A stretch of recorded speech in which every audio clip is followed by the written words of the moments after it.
welcome to the regularly scheduled meeting of the Granville Exempted Village School District. Thanks for being here. Would you please rise and join us with pledge allegiance? Allegiance to the flag of the United States of America and to the republic for which it stands, one nation, under God, indivisible, with liberty and justice for all.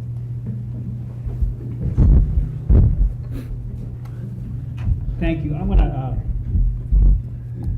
I don't usually spend much time with the President's welcome. I don't intend to tonight, but I did want, we were just chatting about the, up here about the 4th of July festivities, and, I can't remember a nicer 4th of July with just fantastic parade, carnival, all of the events, and I really want to thank the Kiwanis and all of the volunteers in the community who stepped up and put on such a phenomenal show. It really was fantastic, and it's a reminder once again of what a remarkable community and country we live in.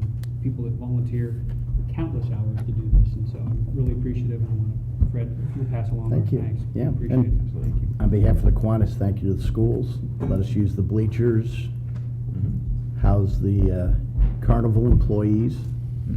We really appreciate it. Makes things a lot easier. So thank you. We appreciate it. Very special. Would you please take the roll? Mr. James. Here. Mr. Miller. Here. Dr. Cornman. Here. Ms. Deeds. Here. Mr. Wolf. Here. Commendations? Yes.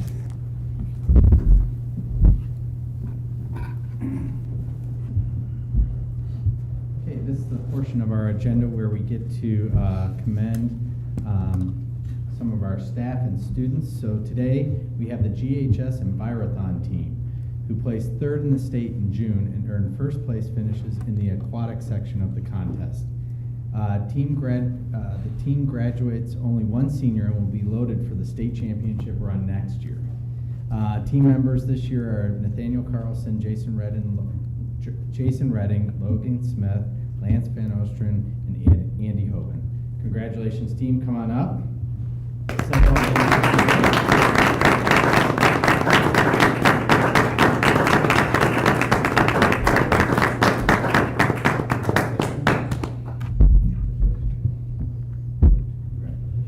So, I'm going to put you on the spot. Tell everybody, most people don't know what Envirothon is. It's kind of self-explanatory, but it's not. So why don't you guys explain what it is? You take 4 tests on aquatics, soils, forestry, and wildlife, and then you have to do a presentation as your fifth test. And what did you guys present on? They make a farm, a beef industry farm, and how we're going to make that better and make it bigger.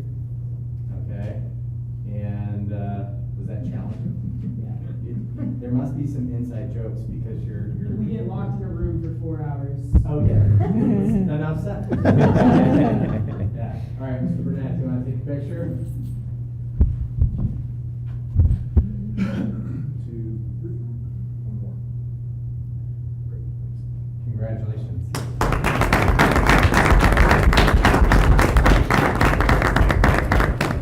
You are our one and only commendation today. So I wanted to just highlight the fact that the many opportunities that we have for our students to engage in Granville schools.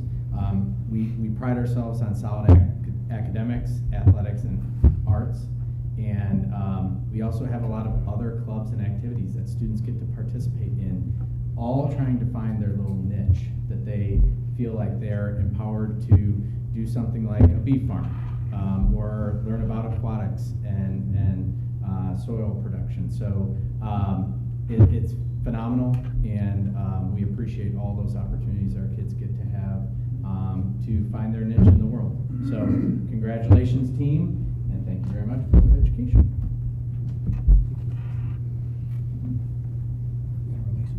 Yes. And this is the point in time where if you want to run, you better not. Okay?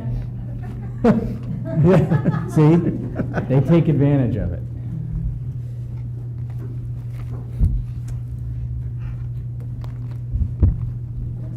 Thank you. Thanks, Jim. See you soon. I did have a few things to say, but I'll wait. Coming up. Staff report. All right.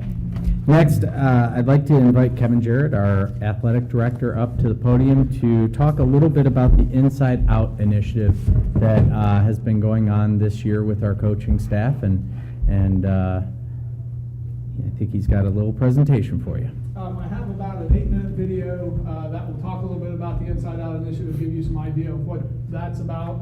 And then I have 5 or 6 slides just to kind of bring some things together to talk a little bit more specific about some of the things that we've gone through when we've been in this program and the book, and then talk a little bit about that and then answer any questions at the end. So I'm not going to be too long. I hope I don't put you to sleep and things like that. I don't think so, because it's fairly interesting. The problem with sports today is that it's society in all the wrong places. We define the value by the scoreboard, by the outcome, by how many scholarships kids get. Sports is now an $8 billion industry, so it's no longer about kids participating on a team or playing for their school. It's become an industry where from the time they're 3 and 4 and 5 years old, they are brought into this culture where they've got to specialize, they've got to be on 4 teams, they've got to play 45 games a season. Somewhere in the last 15, 20 years, American culture moved to this win-at-all-cost perspective towards sports. And in that win-at-all-cost, it stopped serving youth, participants, families, our communities, and our country. I think we've kind of all fallen asleep at the wheel. I think we get up and we go through the motions every day, and we've lost sight of the true purpose of what sport really is. And that is the purpose in an educational setting. Every young person in America is under so much pressure. And I think all these young people are in desperate need for some kind of mentor, some kind of adult to look them in the eye and just affirm their value, their worth, their human potential. When you read a book like Inside Out Coaching and How Sports Can Transform Lives, you connect with the messages that were shared. You connect with the impact that sports has had on your own life. You connect with the real purpose of what sports can be. The potential of what we can give kids through this experience called sports is incredible. But we have to be awake to it. We have to be aware of it. We have to be conscious of it. We have to be intentional about it. This isn't some program that we're trying to run. We're trying to create change here. And all lasting and meaningful change starts on the inside and works its way out. The NFL has given us tremendous validation. I know when you invite educators to Mile High stadiums or AT&T Stadium, they're going to come. And when a professional team's behind it, and when that president or some official in that team is making a commitment to support educators within their state, boy, there's an incredible amount of power there. We're here today for a specific reason, to engage in a discussion about character and its importance in sports. And we hope that after your participation today, you'll return to your districts re-energized to challenge the win-at-all-cost philosophy that pervades our culture. You know, the great myth in sports is that sports builds character. That's not true in a win-at-all-cost culture. Sports does not build character unless you as a coach intentionally model it, teach it, nurture and develop it. What we've created is what we're calling the Inside Out system. And it's a blueprint for systemic change. It's a way of looking at sports a little differently from, we can't hang our coaches out there anymore. The pressure of the culture has gotten too great for our coaches to stand alone. And so we're looking at this systemic model: awareness, alignment, action, and then it's accountability. How are the systems in place to hold our communities accountable to that transformative experience for our kids? Coaches are some of the most influential people in our country, and they have an opportunity to influence kids. They've got a platform to influence kids in a powerful way. The things that Joe Ehrman and Jody Redmond are doing, I think is really powerful. Athletics and activities are the glue that get kids to show up to your schools every day. It connects them to being there and having better attendance rates and better SAT and ACT scores, And it connects them again to those adults who are in their lives that keep them wanting to come back for more. Joe and Jody were great. Everybody is committed to this character development in every kid, every athlete, and bringing about the highest character possible, that you can through coaching them. The goal is to win. Every day we're going to show up, we're going to play, plan, and prepare to win. That is not the purpose. The purpose is the human growth and development of the students who participate in our programs. It is connecting them to caring adults in their academic community and sticking them to their school community. If we aren't aware of that purpose, and if our goals are not in alignment with that purpose, winning becomes the purpose of our programs. Basically two kinds of coaches. You're either transactional or you're transformational. All of us got to figure out in our own athletic departments, in our own schools, in our own coaching, where we are on this continuum. Now you think what would happen in the state of Texas, in America, if we ever raised up where everybody understood the power, the platform, the responsibility that they have to be transformational in the life of young people. I realized early on that we really had an opportunity to take the interest and the visibility that surrounds the NFL and surrounds the Dallas Cowboys in our game to do something powerful with it. For us to bring like-minded people together who are really understand their role, understand their ability to reach kids and make that impact beyond the field, and be able to fill up their toolkit so that they can then inspire other coaches to do the same. I mean, this is very unique. Each of you were invited here because you've been identified as a leader in Texas high school athletics. I'm excited about today, and I'm excited about the potential impact that this meeting can have. If you've taught kids how to handle the highs and lows of sports in the right way, and you get down to those nitty-gritty times where it's coming down to those final seconds in the game, those kids that have character development pieces are definitely going to pull you through more than those ones that haven't been exposed to it. Sports provides coaches with endless opportunities to take advantage of teachable moments, to hold students accountable to a set of expectations. If the value is only defined by the scoreboard, then coaches are going to overlook those teachable moments. They're going to overlook the opportunities to hold students accountable because their livelihood or their value is defined by whether or not they win the game. What we want to do is create a tipping point in every state where the social, emotional, moral, ethical, and civical development of young people is no longer considered outside the realms of sports and coaching. Anytime you have an external evaluation group come in, it lends credibility to the effort itself. Is this program making a difference at a systemic level? From statewide leadership organizations down to the school districts, the schools themselves, the faculty, the staff, and then ultimately the student athletes.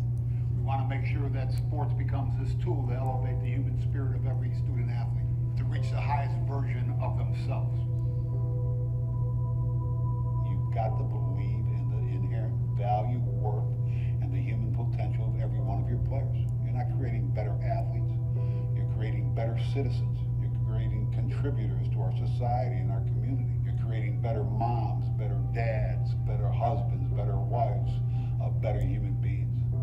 I think teams can win based on character if we as a culture define character as the value that comes through sport. There's a lot of power in this room, a lot of power, and the power comes from leadership. And what I'll tell you is that power is influence. As we move forward in this character development piece, know that your influence counts. Every administrator has this incredible opportunity to create a department, to create a cadre of coaches that are going to go out and not only impact that school culture, but are going to impact young people for a lifetime. We have to broaden our scope of how we define success in this culture. Success is about, are we equipping kids with the skills that they are going to need to be successful beyond the game in life?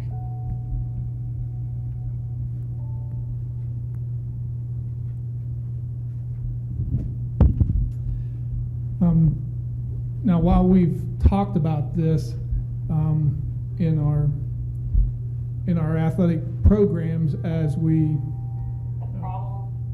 let me get that off there. Sorry. We've not been in any type of system or systematic way of going about and working with our coaches and talking with our coaches and creating language and those types of things. With the Inside Out initiative, it is an education-based athletics. The Ohio High School Athletic Association is fully behind that and have adopted that, as well as, if you saw there was Texas. I think Indiana's done some things with it, Michigan, Minnesota, and on and on. There's a few more states that are coming like that. So it's a movement that's starting inside in all of our programs and working outward.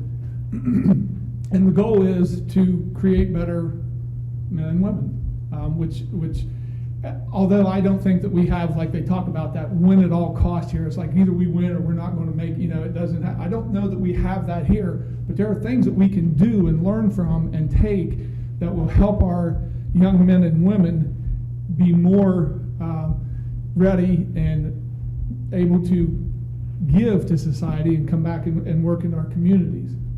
Kind of the timeline a little bit of the Inside Out initiative. In February in 2016 at Cleveland Brown Stadium, there was a meeting that we attended, kind of got the overview of it, talked about some of the things. Mr. Durst and I think J.R. Waite and Chrissy Rogerson went to that one. In February 2017, we went back up for a second meeting, and I think that was just Mr. Durst and myself. The others couldn't make it, and we went back to the second meeting and talked a little about it. In September of that same year, we came back, and I bought books for all of our coaches, our head coaches at this point, and began a monthly book study with our head coaches, and we have gotten through, in this past year, the first half of the book, which is basically the background of Joe Ehrman, who, the guy with the beard and you saw there, as his background in athletics, from growing up in Buffalo to playing the Little League sports, the organized sports, and then growing up to play at Syracuse University, playing lacrosse and playing football, and then getting drafted by the Buffalo Bills and all those things. So that's what goes on with the part of it there, as he talks about. Okay, and then starting this September, as we get back in school and start our regular coaches meetings, we're going to continue with the second half of the book, which is implementation of the ideas into coaching practice.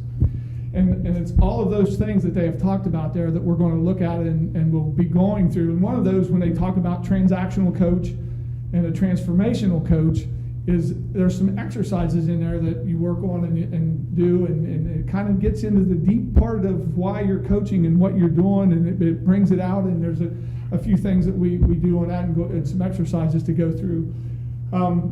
But we'll be doing some things in common language. We want to have everybody talking the same word. We want them to have their individual coaching philosophies and what they do based on some of the things, and I'll talk about that here in a little bit. Phase one of it is a partnership that equips school communities to integrate sports as a valued part of students' education. I think we all know that, and we all agree on that, and have for some time. Whether it's through the GRD at the very youngest level, or up through, the pros have some positives and attributes, but those kind of wane. It seems like it gets to be more of a money thing that goes on there. Phase two is the ongoing professional development and support of the 5-step pathway. One is to teach goals and propose a common language. The second part is to lead coaches through the development of individual transformational purpose statements. That's what we'll be doing as we get into this and start talking about some of the individuals and just why you coach. What are you there for? What's the meaning of it? And it kind of gets you to really think about the things that we do. And as we did this, my statement, since I've not been a coach anymore, but my statement up here that I developed is I lead coaches to become committed and mentally tough enough to develop honest, fair, hardworking athletes who will contribute to the good of our community. So I want them to not be afraid to do this and talk about this as we do that. That's the part of be mentally tough enough, and I think mental toughness is a skill. I think that we teach that in our coaches and in our athletes. But they'll be developing one of those. The other part of that, as we do this, we want to collectively develop one for our athletic program, and ultimately we bring it here to have it adopted to put on our website and on our programs and on whatever that says just what our athletic programs are about be based on what our coaches talk about and what they decide as we do that. So we want to do that and start talking that common language through coaches from sport to sport, administrators, Board of Education, community, and start filtering that way. The next part is what I just talked about, the collective transformational purpose statement. Collectively define success with the school administration and the community.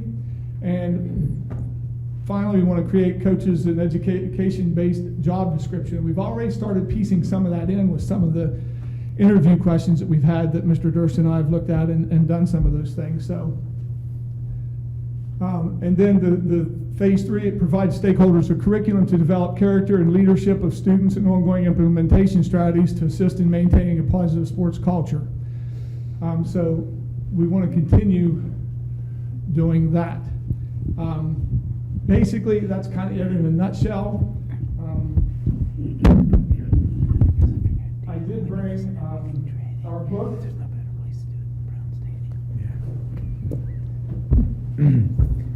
If you would like to take a look at it,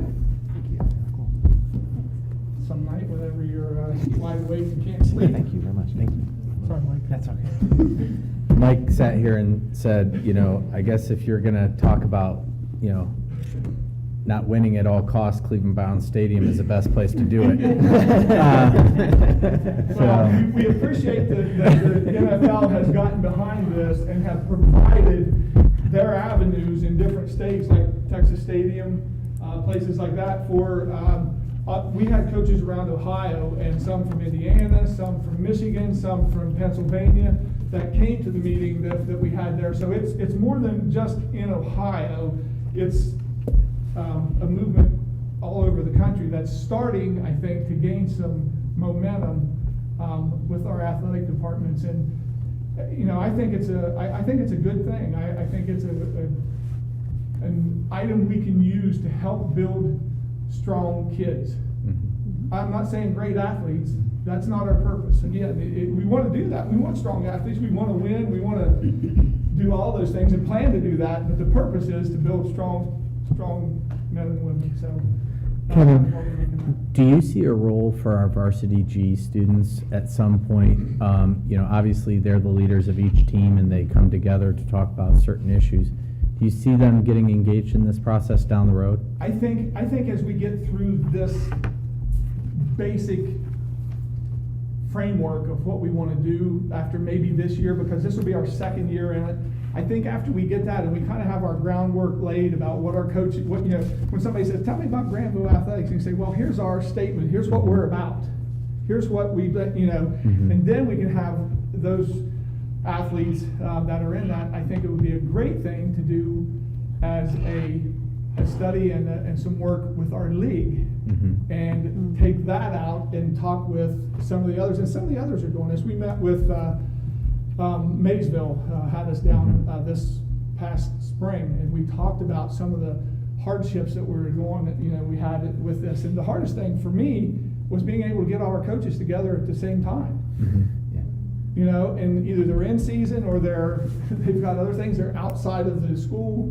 So I can't do it during like 7 o'clock in the morning before school where you can come in and then go to class, or try to get them in at 5 o'clock or 6 o'clock at night. They have other jobs or they're working late, so that's been a challenge to try to do that. But I think that with our athletes, we can do some of those things to help that branch out and maybe to spread it through the county and do some of those things. So yeah, I think that eventually would be a great thing for our athletes to do, and part of our summit to do for the Licking County League. I like that. Thank you. The GRD has had some great initiatives as well, kind of looking at kind of the philosophy of sports and how it integrates the culture and things like that. It seems like there might be a good way to engage in this process as well. Well, what I'd like to do is if we can get through this and kind of get this down a little bit and get kind of comfortable in what we're doing, is to have it for parents to come in and start talking about some of these things and see what kind of attendance, or some of the younger parents that are going on, some of our younger coaches, and maybe not younger coaches, but newer coaches to the programs that are in the GRD that played but maybe never coached before or taught. You know, because I think those two, coaching and teaching, are the same thing. I mean, it's just in a different classroom. Mm-hmm. You know, it's wide open outside and sun shining on you, and you're doing the same things. We have we have practice plans, we have goals that we need to meet, we have a lot of the similarities in that. So, but that's what I'd like to see, is we could do some of that and start talking about some of those goals and ideas that we have in this, and how we can help our kids learn to fail and be okay with that, and learn how to handle it when they fail and not feel like they're a failure. Because we've all done it, and I don't think anybody in here is a failure. But that's some of the things that we can talk about and we can do. But this book's pretty good. I'm excited to get into the second part of it, where we're really, we've kind of just been talking about what's going on, how he came to this conclusion about what he was doing, and now it's starting to put where the rubber meets the road, as you'd say, and start putting that into some ideas for each of the programs. Thank you. No, Kevin, I think this is terrific. How do you sort of benchmark this as you're looking out, a year, 3 years, 5 years? What sort of objectives would you look at in terms of how you measure this, or how you have made it systemic, made it part of the culture? Well, first off, as I'd like to get our head coaches through the part of it, and hopefully some of that will start to filter and branch out a little bit into our assistant coaches. Then I would like to start with them and get them on board, and then I'd like to look after that, and not that they wouldn't be on board, but just get them through the program part of it. And then I'd like to start with Andy Wildman at the GRD and start talking about some of those things as our coaches go there to give clinics and to talk with them and things, and now they're talking to them the language that we're talking about in our programs with them, the same types of philosophy and the shared values, all of those things, and try to do that. So if we can do that in the next 4 or 5 years and get from where we are today, or this past year where we had our 19 head coaches or 21 head coaches, whatever it was, in there and gone through some of this, that we finish up here and it starts to go to our assistant coaches with the support of our head coaches, and then talk with Andy a little bit and maybe try to bring some of that together and have some meetings and talk, and then start bringing parents to the end and see where we go from there. I think we could do that, and I think it would be a great thing for us here to all be on the same page and talking about the same things. I think we would agree with you. I think most people would. The value of sports, the value of competition is more than just wins or losses. It's the type of people you develop, and I commend you for doing this. We're trying to get some of those that are not so familiar, I'll say, with the school community as what coaching and teaching is about. I think probably right now 80% of my coaches are outside the school, and have been club coaches or whatnot with those. So we need to do something. We need to get everybody on the same page and be able to try to do that. And this is an attempt, and am I doing it right? I don't know, but I'm trying. I'm working. We started. We got something going, and that's a place. I mean, at least we're there. I could be sitting and, hey, I don't know what to do. It's not, when I can't do that, nobody will show up. I don't get everybody there, but we're doing with what we got, and we're moving along, and we're picking up some steam, and I think we'll have it. And most of the coaches I've talked to seem to have enjoyed, at least the perspective of Joe Ehrman. It is more of a football, kind of lacrosse guy type thing. And I know there were some comments on there about on the website and things that had it was, what about girls coaches and women and things? Where does that? It's it kind of. They thought it missed on that a little bit, but I was going to have Coach Rogerson here tonight, but she had to be out of town and couldn't be. But if you have any questions, feel free to talk to any of our coaches. I'd be interested to see what they have to say outside of my earshot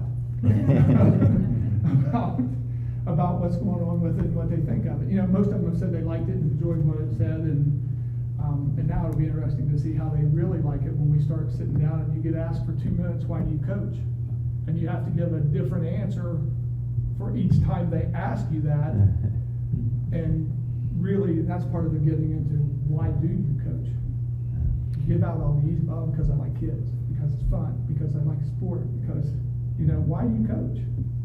So, and that's one of the exercises and things we're getting into to kind of barrel down in there to find out where you are, and you find out whether you have transactional or transformational coaching characteristics.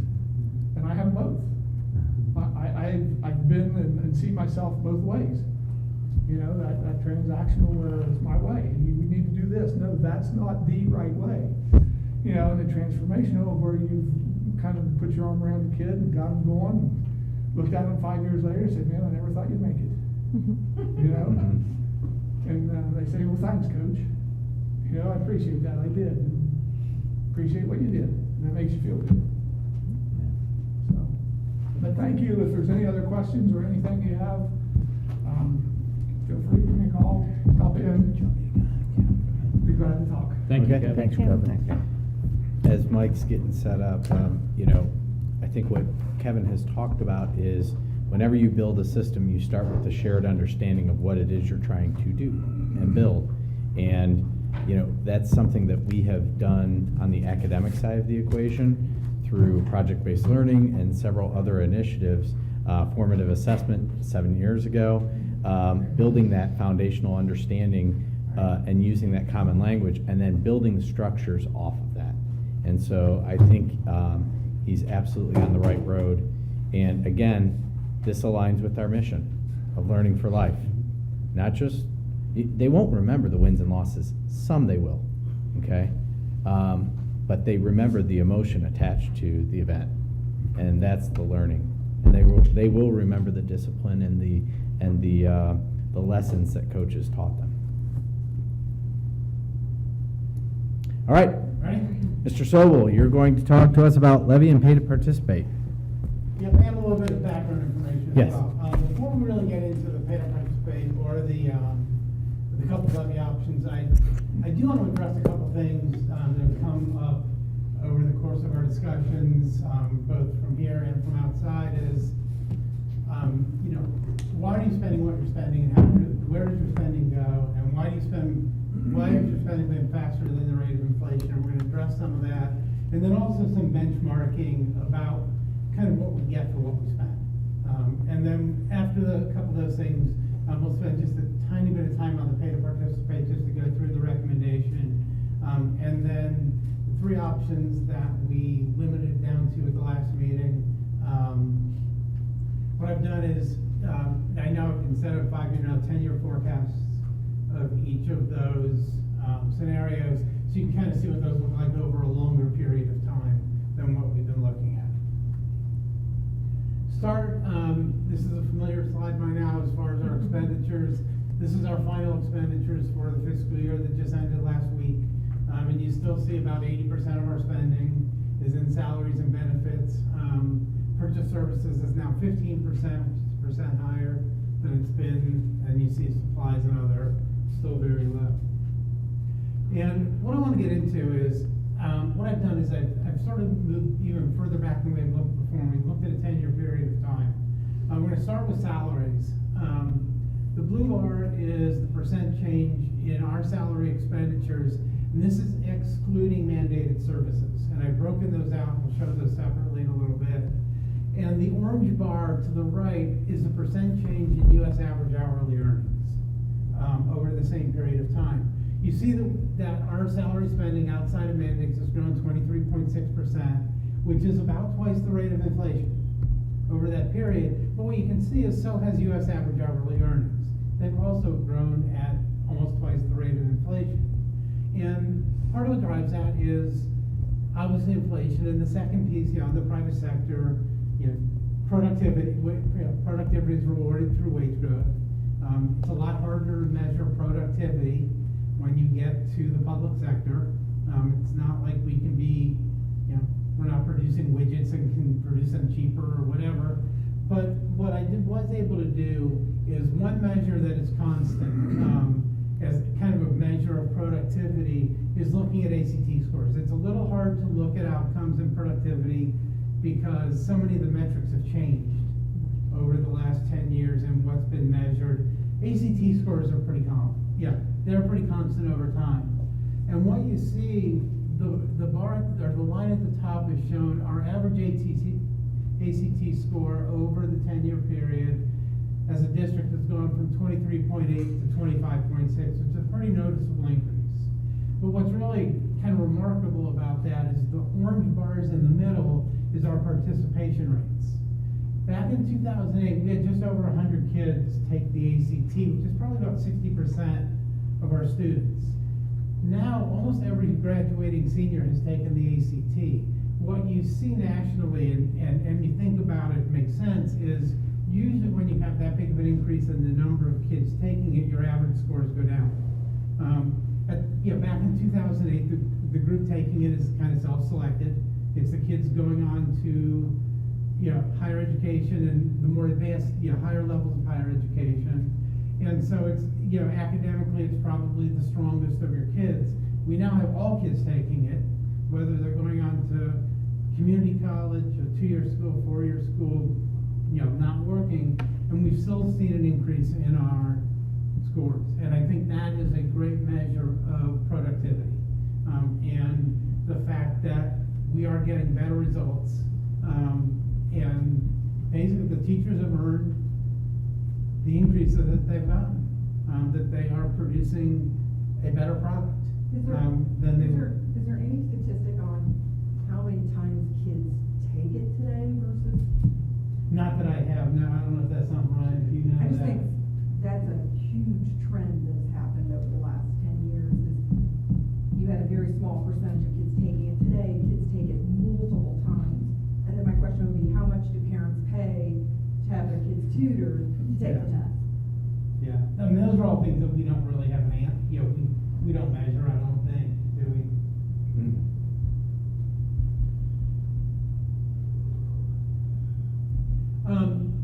The other thing to keep in mind with our increase in expenditures, since the 2007-8 school year, we've increased our AP courses from 8 to 18. We're now teaching foreign language in K-6.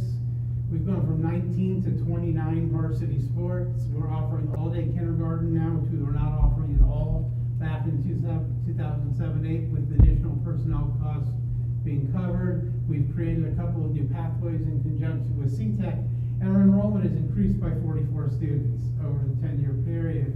And so even with these additional services that we're providing, which take additional staff members to do, we're still, our spending is pretty much in line with what has happened with average hourly earnings at a national level over the same period of time.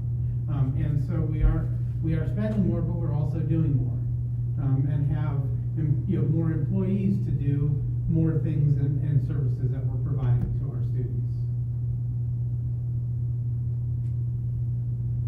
When you look at our overall operating expenses over the 10-year period, look at the drivers.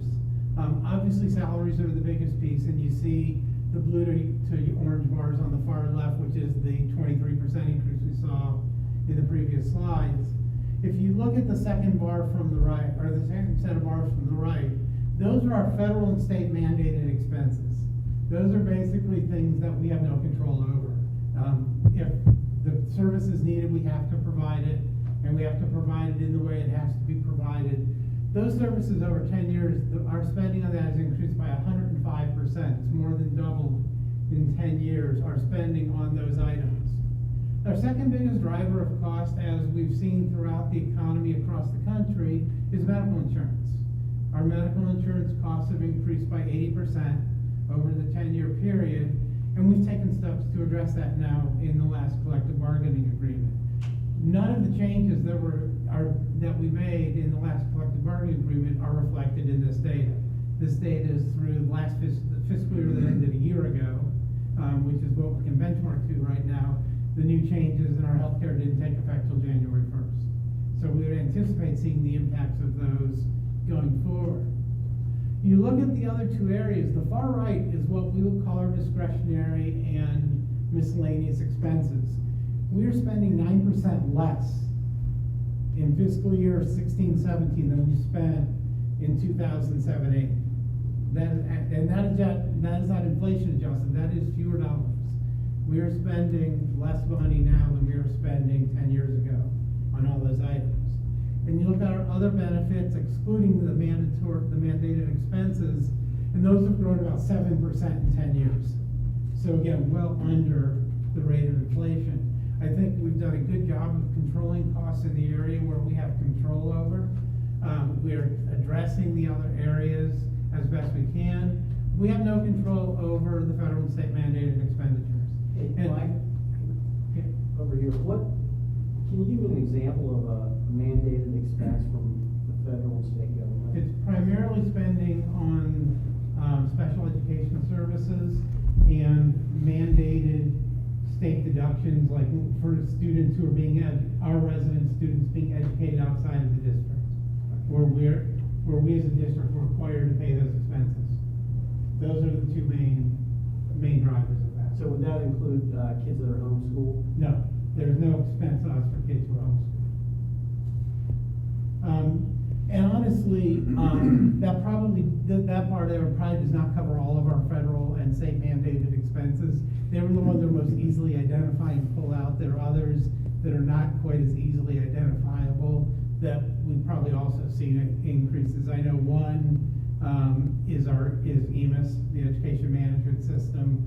You know, we now have a full-time employee that is doing that, where 10 years ago that was part of a part-time part of a position of one person, and that is really a full-time position for us to handle, and she probably works more than 40 hours a week doing it, keeping up with all the requirements and data elements that we have to file with the state, as an example.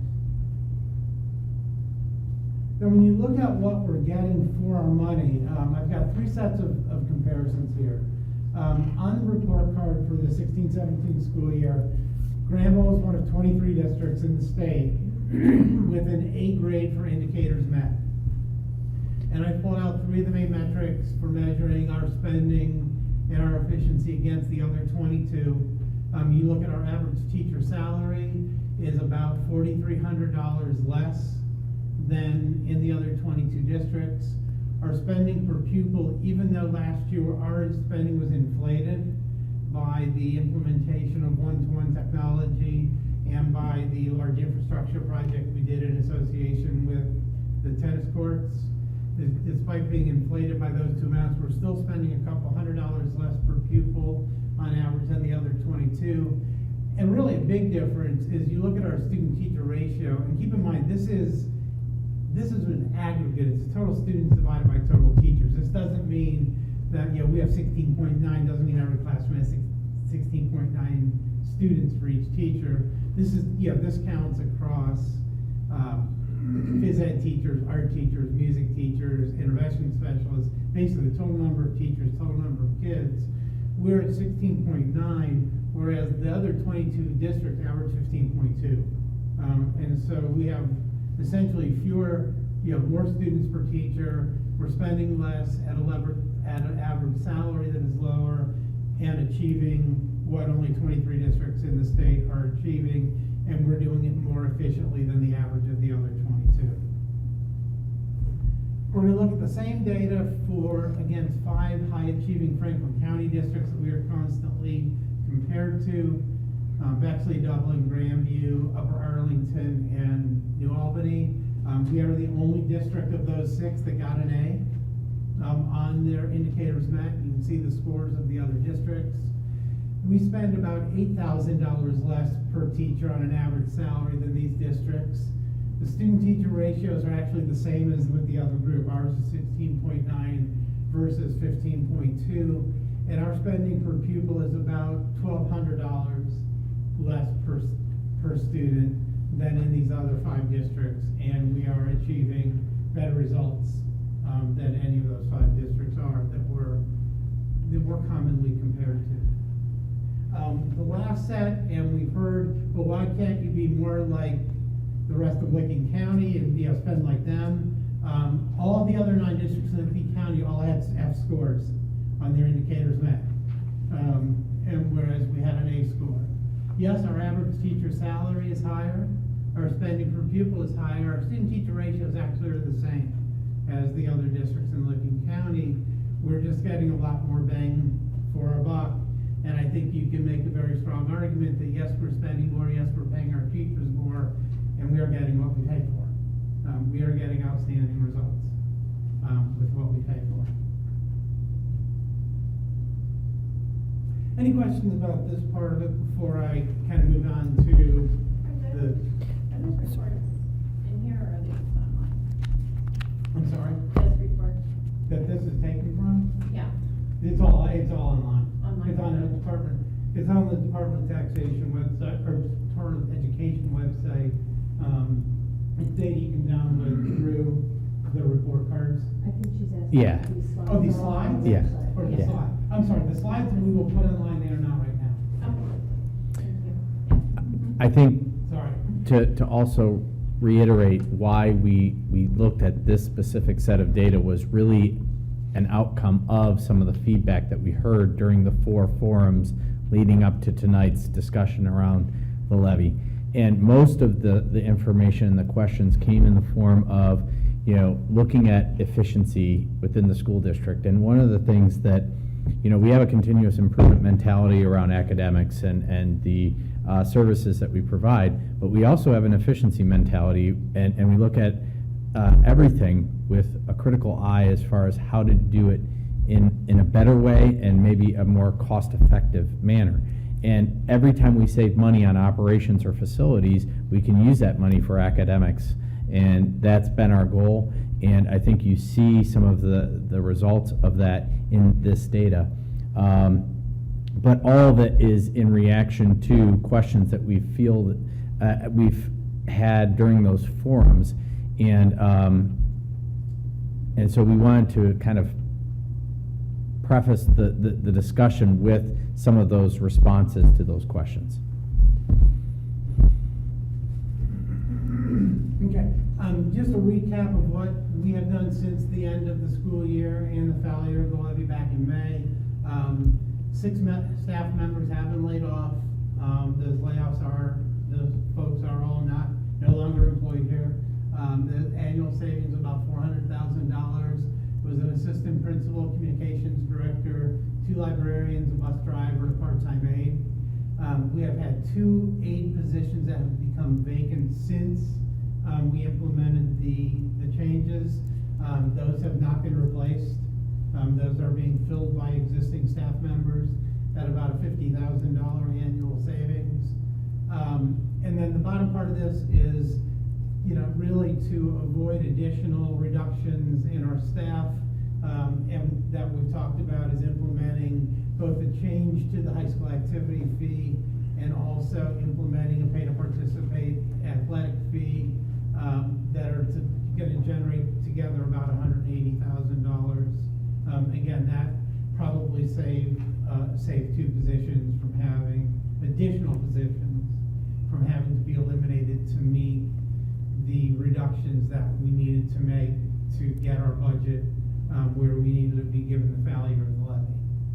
So, Mike, it bears repeating, because I've heard from 2 different members of the community in the last 2 weeks, people that I would consider to be fairly well-informed individuals within the community, long-standing residents who are active in community activities, who have separately said to me, school district wasn't being honest with us, you didn't lay anybody off.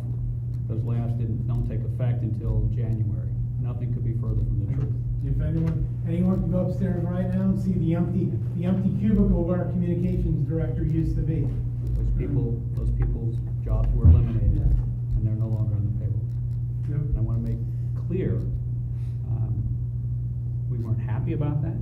We think there are long-term repercussions to those cuts, but those cuts became effective at the end of the school year.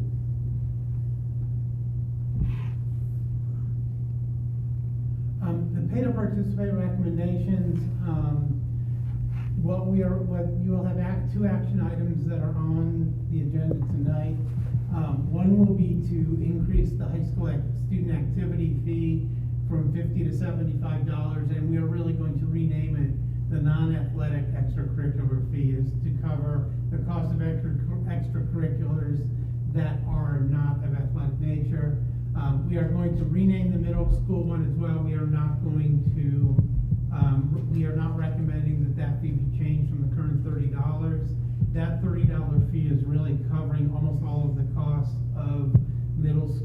non-athletic extracurriculars at this point.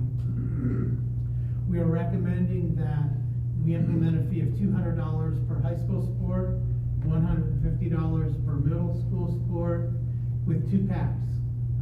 A cap on both a per student basis at $400 in the high school and $300 in the middle school, and then a family maximum of $1,000 across both buildings. So that essentially there's not going to be more than a $400 charge for any individual student nor $1,000 for a family unit. And those will be the recommendations. Again, you'll see 2 action items on the agenda tonight that we are recommending based on the dollar amounts that we need to raise in our budget.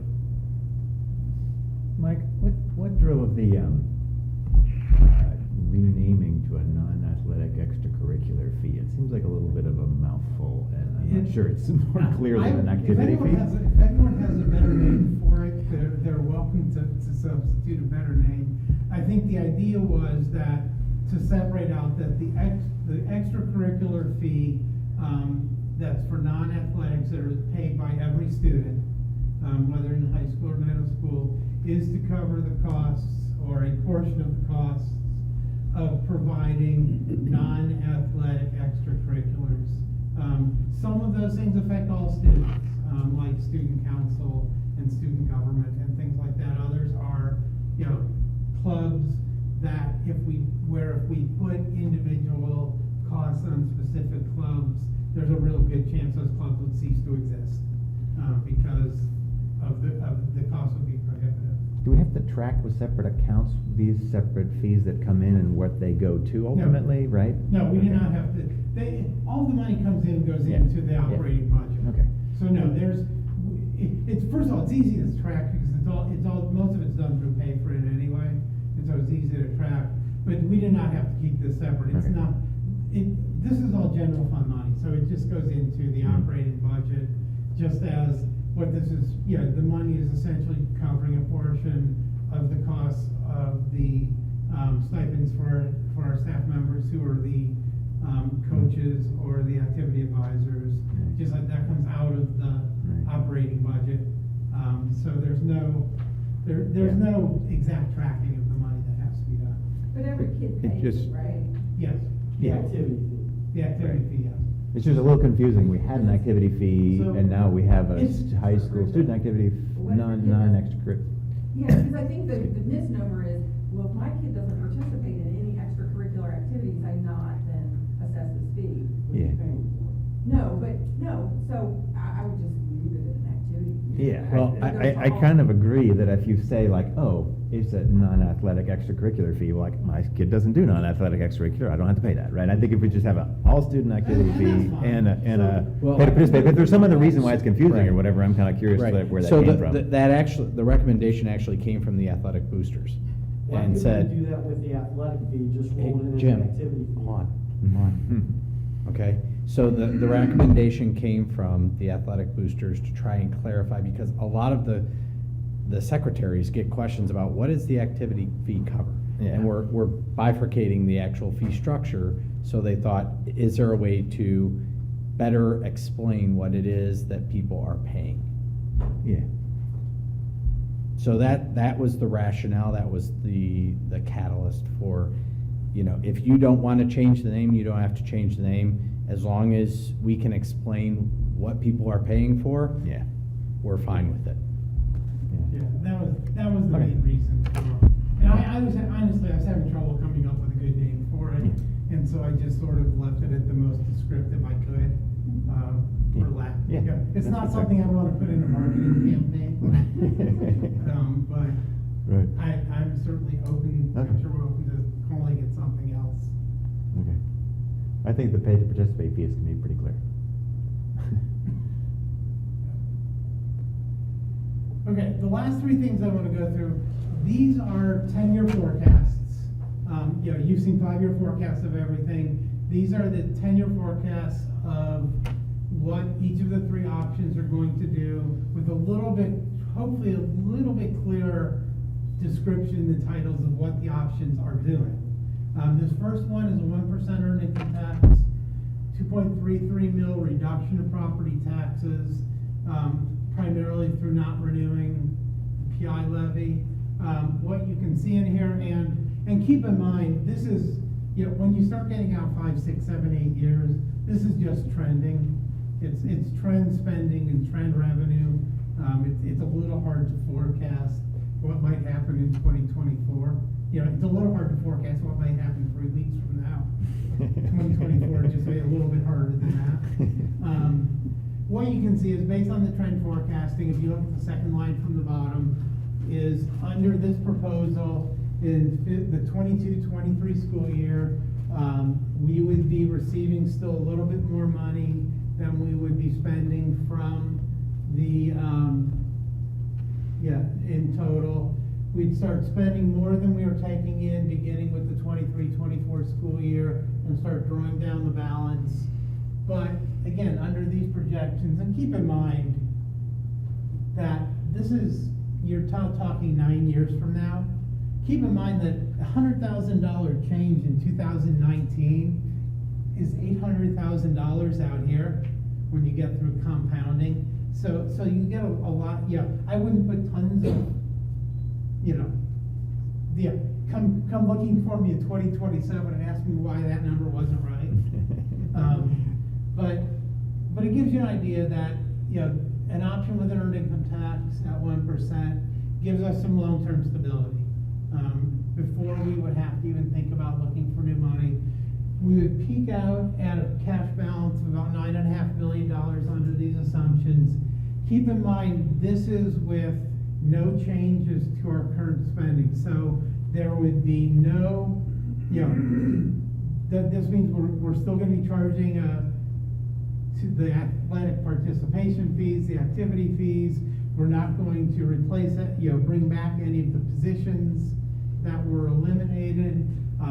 If we continue having growth of enrollment beyond the next 2 years, where there is some assumptions for staffing, for enrollment, there's no additional folks there. I know people have wanted us, you know, potentially having a school resource officer or additional psychologists or counseling. None of that is in here. There's no need, you know, assumption that we may have a catastrophic capital event we need money for.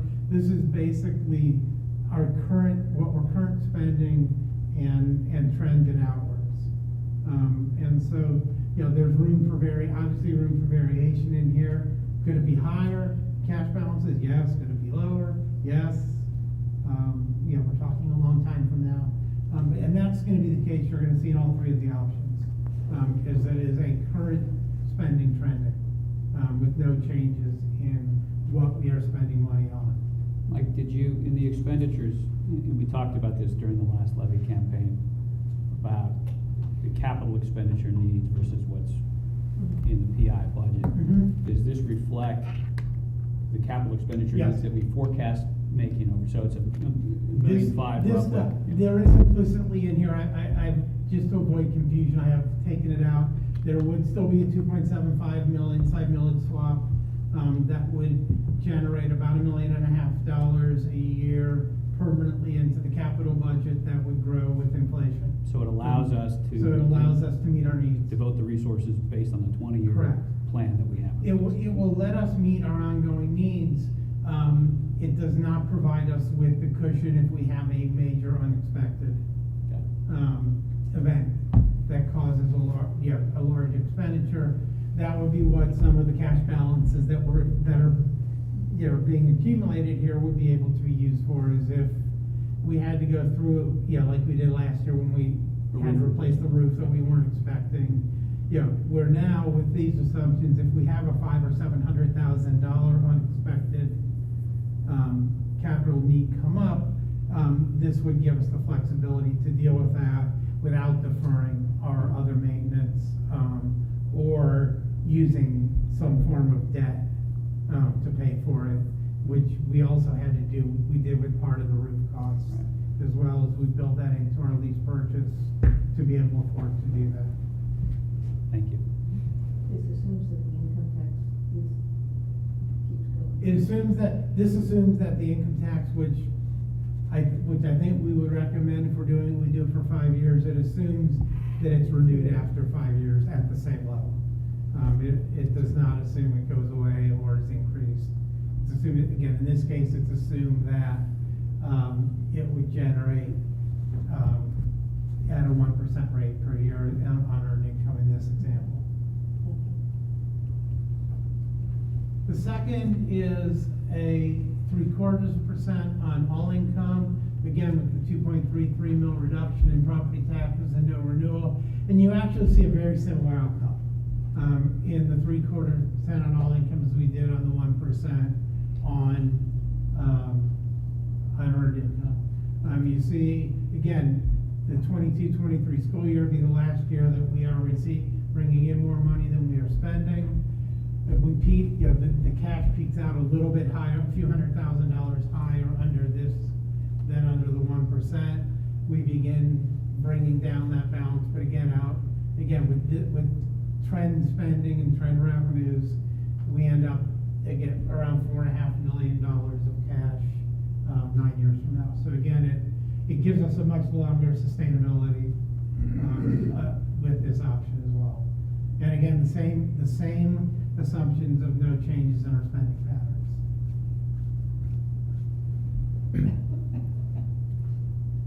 And then the third option is a 6.5 mil property tax with a 0.85 mil reduction of current property taxes. This does assume the renewal of the PI levy. They would not be done at the same time.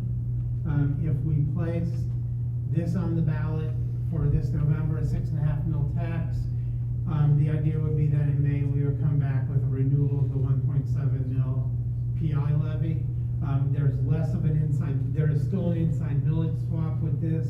It is less than 2.75 mils because we're still going to have the 1.7 PI levy, so we don't have to swap as much, but we would have to swap a little bit more than the otherwise because now we're going to have a partially growing source of revenue in the PI budget, not a fully growing source, and so we need a little bit more millage to offset the fact that it won't grow as effectively as the other will.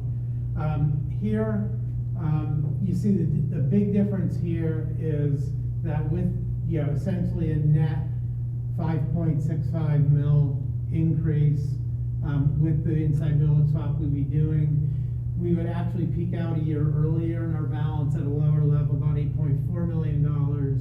And because of the lack of growth of the property tax, that we will start spending more than we're taking in, and it will move at a more rapid rate because we don't have the growing revenue source like we will with income tax.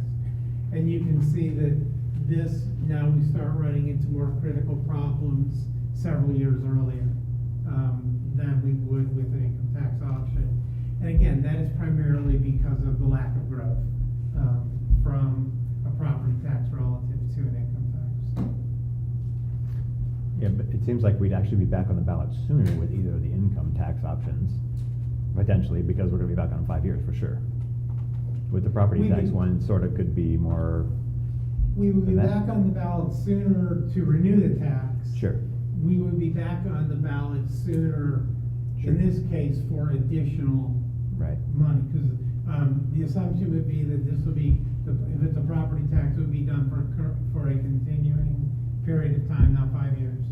As we have done traditionally with all of our property taxes in the past. And it would require an additional ballot issue for the PI. Correct. It would require at an that time as additional well. ballot issue for the permanent improvement levy next year, because at this level of tax, we cannot afford to let the PI levy go away, and it actually doesn't make sense to let the PI levy go away because with new levies, new property tax levies do not get the rollback in homestead, or the rollback rather reimbursements, and so it wouldn't make any sense to replace a property tax that does get rollback with a property tax that doesn't get rollback. That's just needlessly putting additional burden on our taxpayers that there's really no reason to do.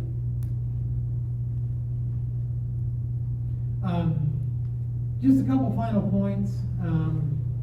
Getting back towards the value of what we do. Last year, Granville students accepted over $5 million of scholarships to advance to higher education. The other thing of interest is if you go back 10 years, back to the 07-08 school year, our state aid has increased $186,500 from where it was 10 years ago. Keep in mind our federal and state mandated spending has gone up almost 1.8 million. And so the state has covered about 10% of the mandated costs that we are now incurring that we were not incurring 10 years ago, meaning the rest of that is coming out of the pockets of our taxpayers.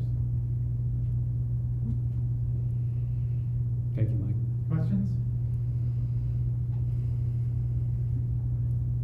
Okay. It's a great story. Last bullet point really,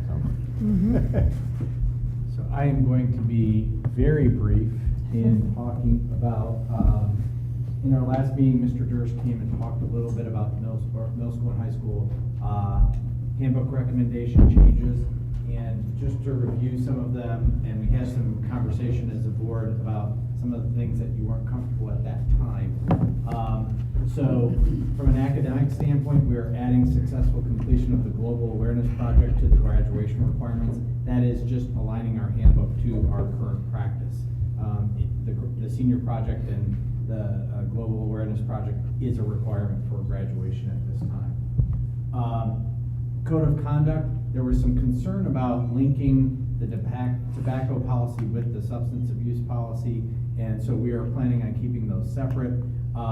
But we are going to add in tobacco or nicotine products and / paraphernalia, and then the definition of Ohio Revised Code, drug paraphernalia, will be listed as well. Again, Mr.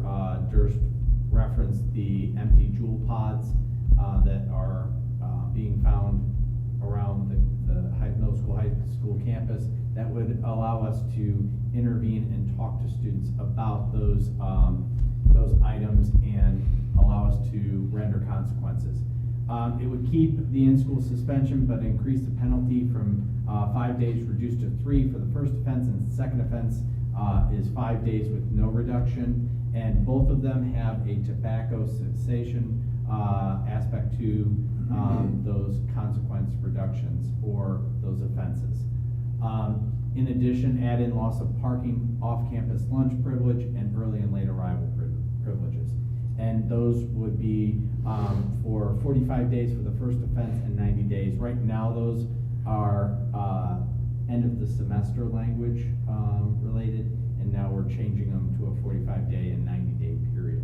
So we're trying to beef up a little bit of the code of conduct around these incidents that are starting to increase in the high school. And then we had a lot of conversation about cell phones, and our current policy is listed as 26. We have included, actually it should be turned off. Turned off would be silenced during the school day as to not interfere with the educational process unless specifically instructed by the teacher. Again, with the additional Chromebooks that we've purchased, a lot of the work that is doing from a research standpoint is done with Chromebook, and so before we had to bring your own device, and a lot of the devices that kids brought were cell phones, and that became difficult to manage what kids were doing on those cell phones. This is the ability to manage it a little bit more specifically around, okay, if a teacher says, this class period, keep your cell phones out, or, away, put them away, they can do that. If they want them out and allow that, that's up to them. But again, it's giving the teacher the power to manage the cell phone usage in their classroom, whether it's from an academic standpoint or a conduct issue standpoint.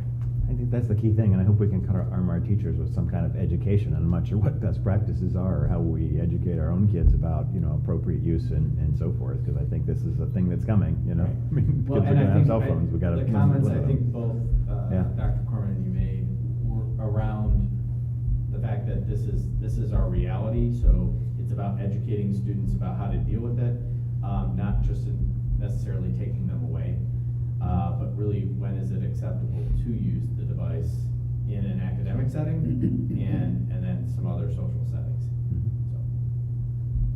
So we've kind of revised these.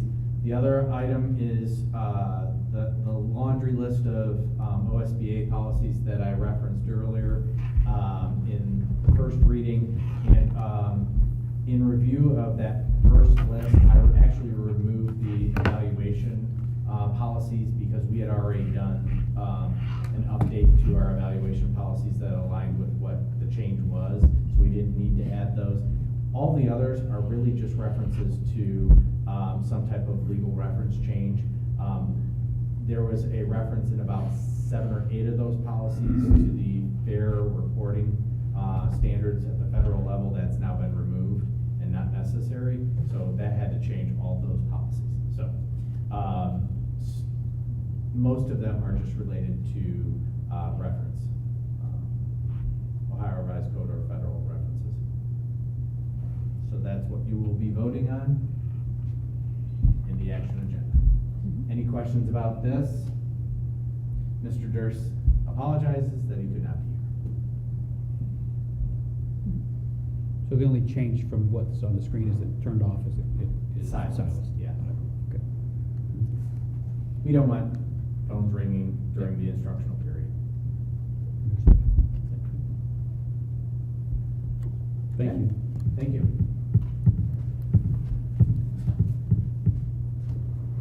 Mike, do we need this anymore? What? Do we need this anymore? We should, unless they're gonna want to see anything During again discussion. from the presentation during the discussion. So if you wanna leave it up for now. Yeah. I can get it at the end of the discussion. Okay. Thank you. Thank you. We are now at the point in our agenda where we open the floor to public comment. If anyone would like to step forward to the podium, state your name and address. Please limit your comments to 3 to 5 minutes. Feel free to comment on anything that's on your mind that's relevant to what we do in the Granville schools. We welcome those comments.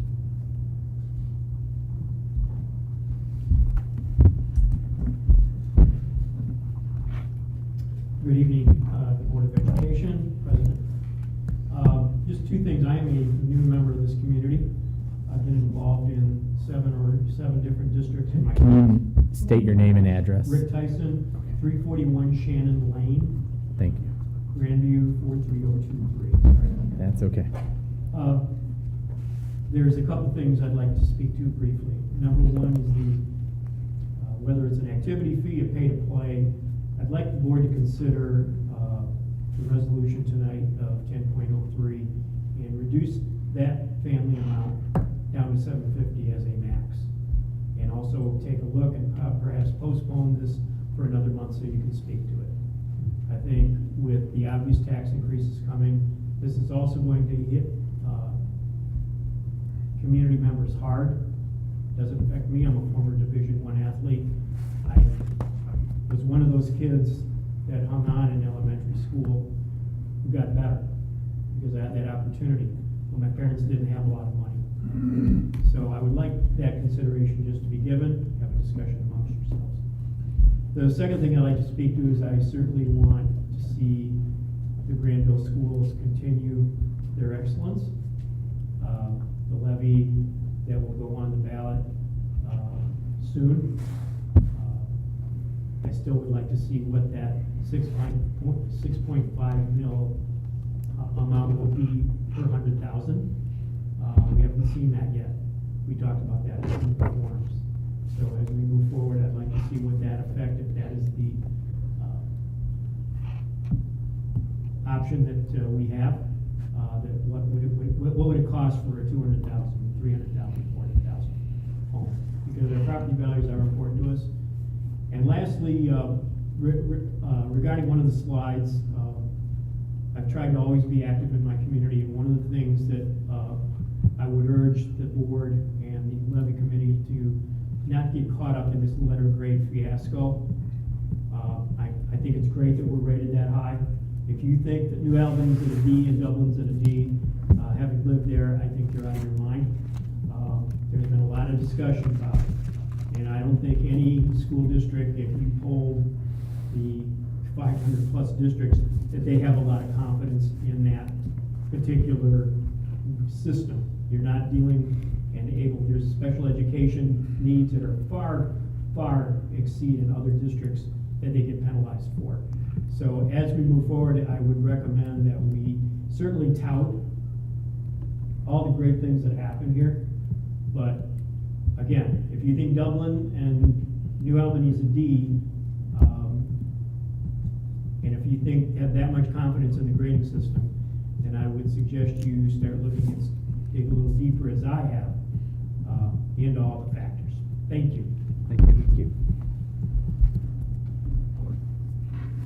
Anyone else? Are we allowed to ask questions? Go ahead and step to the podium.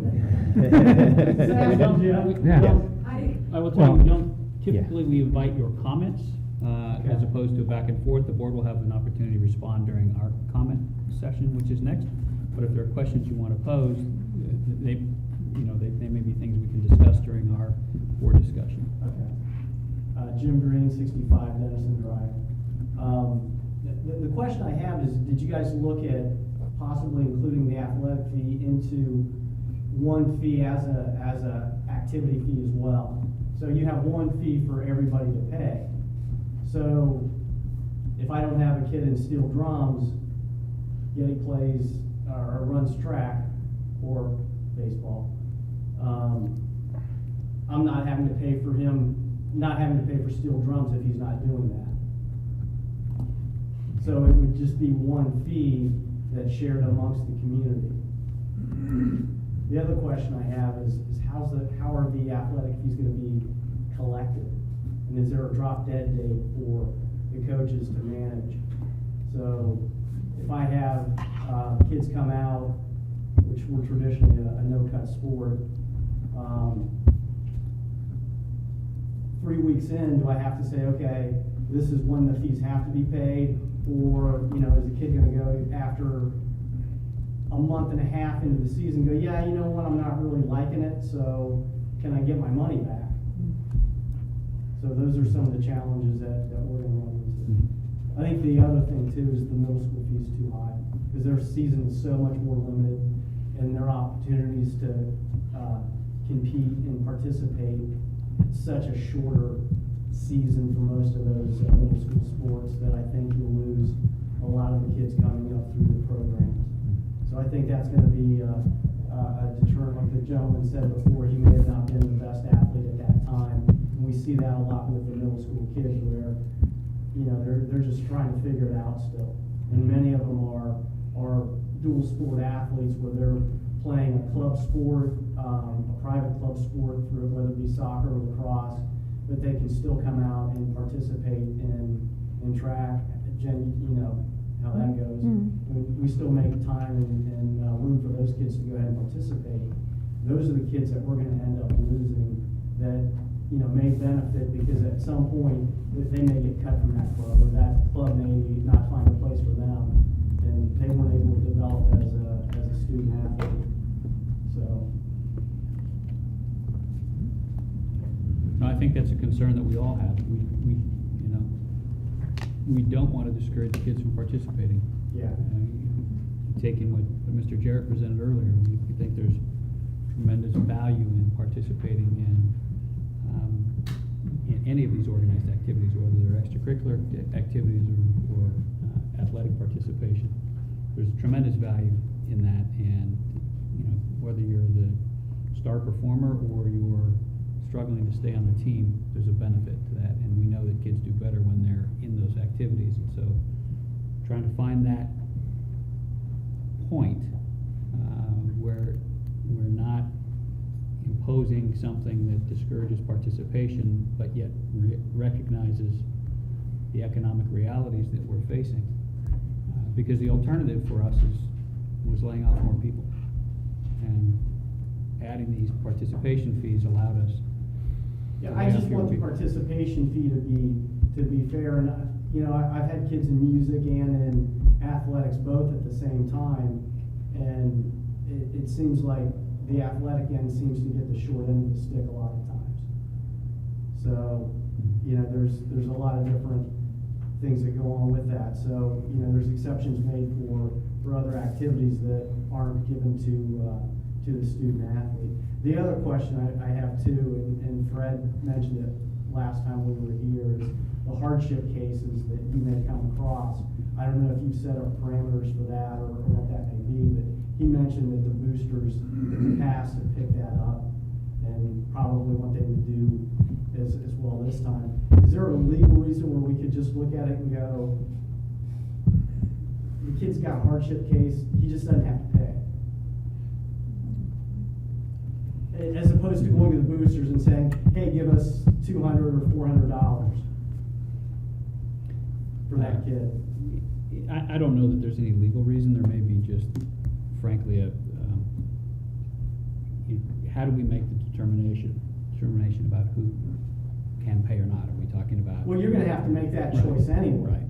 But what I'm saying is it necessary legally for somebody to have to pay into the fund one way or another? So typically, the way that we reduce fees is through free and reduced lunch applications, which is a federally run program, and we use that as kind of the barometer for hardship. Mm-hmm. And if they meet that, then we can waive. If they're having a financial hardship based outside of that, that's where the boosters can come into play. Okay, so you could actually waive it for a hardship case? Yes. And then if there's something beyond that, go to the booster? Yes. Okay. And in the past, when we've offered it, we just want to know the amount. Yep. Yeah. We don't. They don't know the individual. We don't know the individuals. We don't want to know the individuals. Just, it normally comes through the athletic director's office. You can't legally know the individual. Yeah. Right. From a FERPA standpoint, you Yeah. can't legally know who they are. Yeah. How do we identify those? You mentioned the free lunch program, but beyond that, is that something the coaches need to identify? Usually that's something that's reported by the parents or the student. Okay. That will be probably, yes, through the coach. Some of these logistical questions come after the policy is passed. And, Well, I think it's something y'all need to. oh, think about. we've thought a lot about them, The but logistics of it. 'Cause yeah. August is right around the corner. Mhm. So. Many school districts have pay to participate fees, and we will administrate it similarly to some of those other school districts with some nuances for our population. But again, getting the handbook language done, getting the board approval starts the clock for getting it into all of our communications. Yeah, and the other thing, we've got to make it known, because I think a lot of people are expecting it next year, and at least the interaction that I've had with parents and coaches, it's like, well, that's gonna happen this year. It's like, yeah, it's gonna happen this year. Mhm. So, I guess that's all I got. Thank you. Thank you.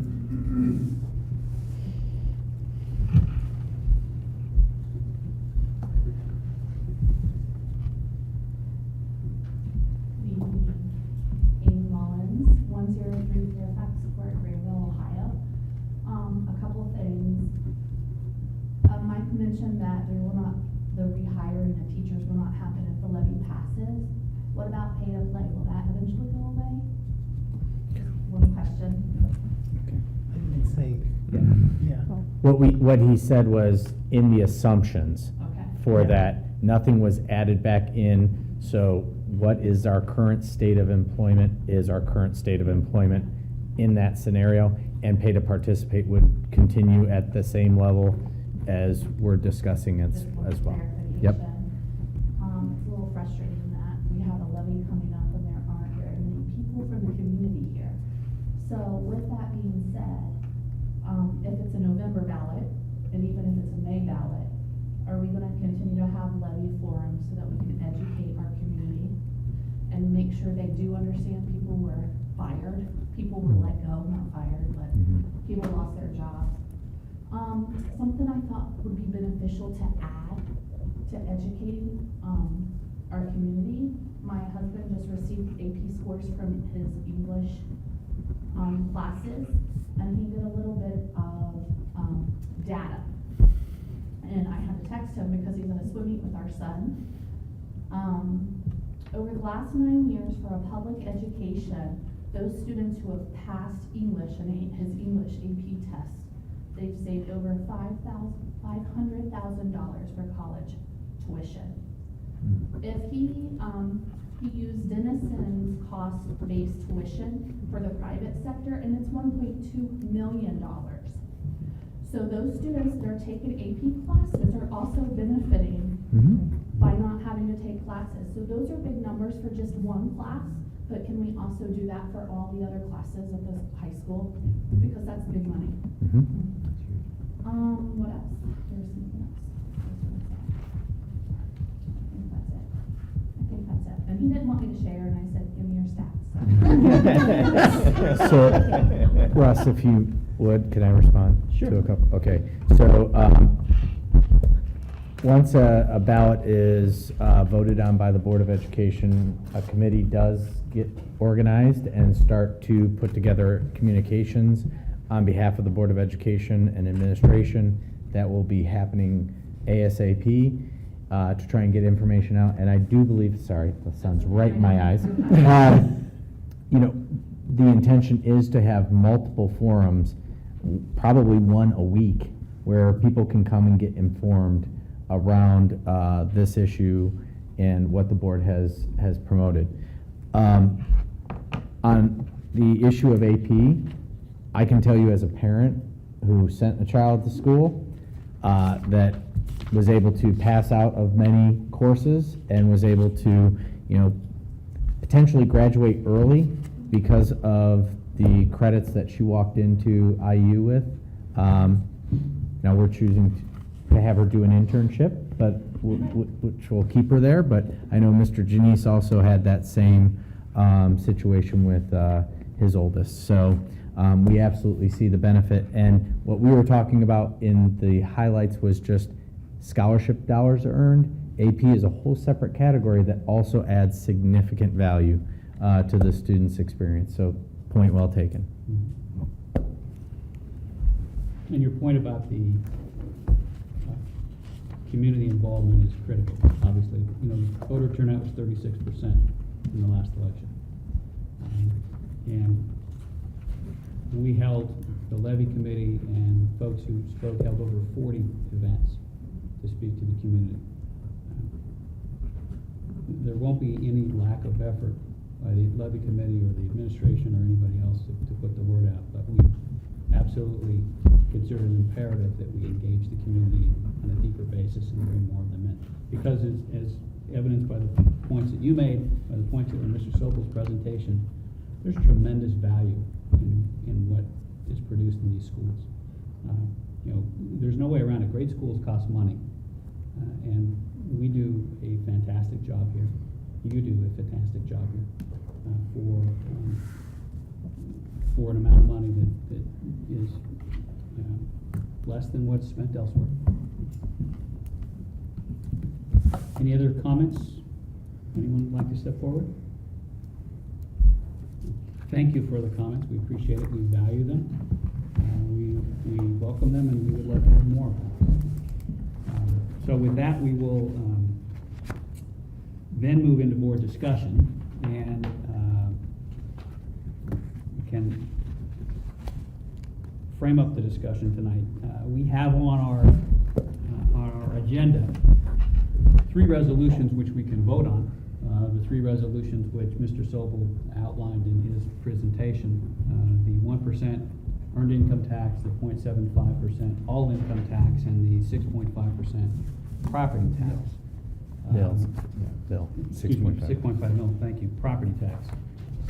The timing is important because if we intend to be on the ballot in November, we need to approve it tonight. The key to November, in addition to the fact that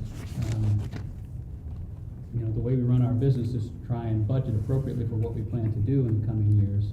And so we'd like to have a good sense of where we're going and what we can budget for. But the other key to November is frankly, if we don't, if we went the income tax route, this is the last year we can get that done in order to make it work. If we wait until the spring, until May, the only option available to us is property taxes, and that's really just a function of how the income comes in on that tax structure. It doesn't come in soon enough or early enough in a real estate, an income tax collection to be able to support our budget. So if we wait until May, we have one choice and one choice only, and that's the 6.5 mil property tax. That's really why the timing is a key portion of our consideration tonight. So with that, I will open it up for discussion, comments. Can I please make one comment before your discussion? I want to highlight the fact that after the levy loss, this Board of Education said, we want to hear from the community. You offered multiple opportunities to hear, because there were several things promoted during the levy campaign that there were different and better ways to do some of the work that we're doing. And you said, we'll keep an open mind, come and share those thoughts with us. There were a lot of ideas shared. A lot of them we're still working on, but they don't address the short-term and long-term needs of the district. And so we will continue to talk about economic sustainability with the community. We will continue to be as efficient as possible to maximize the dollars going into the into the classroom and our programs. And we will continue to explore ways to bring resources to the district that have minimal cost to the taxpayer, like CTEC and those options. So we are going to continue to do those out-of-the-box opportunities, continue to look at healthcare, continue to look at all of those things through the collective bargaining process. But those are not something that will address our short-term and long-term needs immediately. So I applaud the board for having those conversations, and I applaud the community members who showed up and gave their feedback. And you heard through our presentation some of the things that we heard through those opportunities. So I commend you for what you've done. Now you have the difficult decision to, figure out what is the best option for our schools moving forward. And the good news is like we've said, we have a great product, no matter what metric you look at. Okay, and I agree with Rick that the metrics that we have, flawed as they are, they're the only metrics that are widely distributed and used across the state, so we reference them. But we have a great product in Granville Schools. We're proud of it. We have a lot of opportunities for our students, and that's a benefit to our students. And so what we need to do now is find something that will be a long-term strategy to fund the schools so that we continue to offer what we're currently offering. And I think we have some options that have a lot of positive aspects to them. So have at it. Have a good discussion. Just two quick questions. You had mentioned that in May, our only option would be a 6.5 mil. Is there a chance that actually that could be even higher if we go in May? We would have to look at it again, because the problem, what I showed was assuming it was in November. If it's not till May, we lose a year of collections. And so we might have to, at 6.5 mils, that means, and we wait a year, we're coming back sooner. Mm-hmm. Or we use a little bit higher millage rate to extend it further. There would be a trade-off between the length it's going to last and the millage rate that gets magnified waiting till May because we lose a year of collections. And with the changes that we made in our budget, would that give us any flexibility potentially to do an income tax in the spring? Because we've extended our time and presumably the budget because of that, or is that totally not possible? I wouldn't say it's not possible. It becomes more difficult because we lose a year of collections and we push our collections back a year. It may also force a higher rate. Again, because, or it's gonna last a shorter period of time because we're not gonna be able to build our cash balances up because we'll have lost a year. And we're gonna, as it is with the income tax, if it passes in November, we're still gonna spend more than we're taking in the 18-19 school year, even with an income tax passing. If we wait until 19 to put it on the ballot, so we don't start collecting 20, now you're saying, okay, now we're not only gonna spend more than we're taking in the 18-19 school year, we're gonna spend more than we're taking in by a lot more in the 19-20 school year, which is gonna make it harder to build up a cash balance that's gonna carry us out as far as the projections that you saw. So it would not be the best choice to wait until May for an income tax. Okay. You lose a lot of the long-term structural benefit because of the lost year of collection. Okay. Any question, Ken? Yeah, the other one was I had, do you have a sense of, this is back to pay to participate in the gentleman's comment, Mr. Tyson's comment about could we lower the family max to $750? Do you have any sense of how much, because we have a goal we have to meet because of the cuts that we made, and I didn't know whether, because it's based on the number of families who actually have that many athletes, right? And so, any sense of, or you really need to go back and look I would at the need to numbers? go back and Okay. without going back and looking at the data, my sense is that it would not make a significant hole in the amount of money that we are anticipating raising. Again, you're talking now about having 2 kids each in 2 sports before you hit the cap. There will be a handful of those across the district. I don't think it will be enough to significantly impact. But again, I would have to go back and look at the data to be sure. I just didn't know, because you had looked somewhat at that just to come up with the cap in the first place, and so it had come up in discussion before, so I just didn't know if that was something that. No. Yeah, okay. It would be something I'd go. You need to Again, look at. I don't, my gut is that it would not cause a serious problem with the amount of revenue that we're anticipating. Might be a $5 to $8 million or $8,000 swing. That's probably about right. That's probably right. But it still leaves us within the range of what we were shooting for. Okay. Because some of the assumptions that we're using are what will the loss of participation be based on the fee. Right. So there's some flexibility there. But it's within the realm of reason. And when we're on those fees, a couple other things that come up that I've been thinking about this a lot, right? And I really struggle with it, but I know it's what we need to do right now.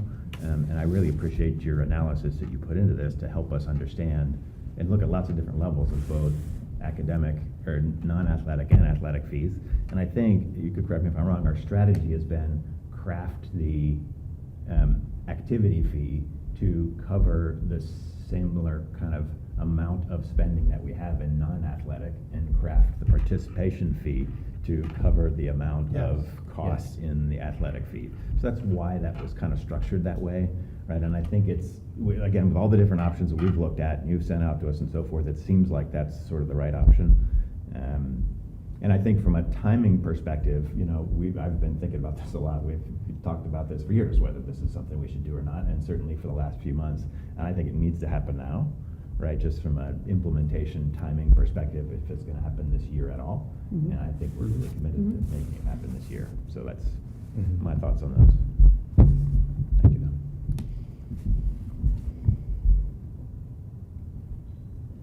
So, in terms of the options in the levy structure and so forth, my goal is to pass a levy, right? I mean, that's what we have to do in Ohio with school districts. And you look at you know, that last slide about the, you know, mandated increases in spending and the lack of any support of any magnitude from the state to cover that.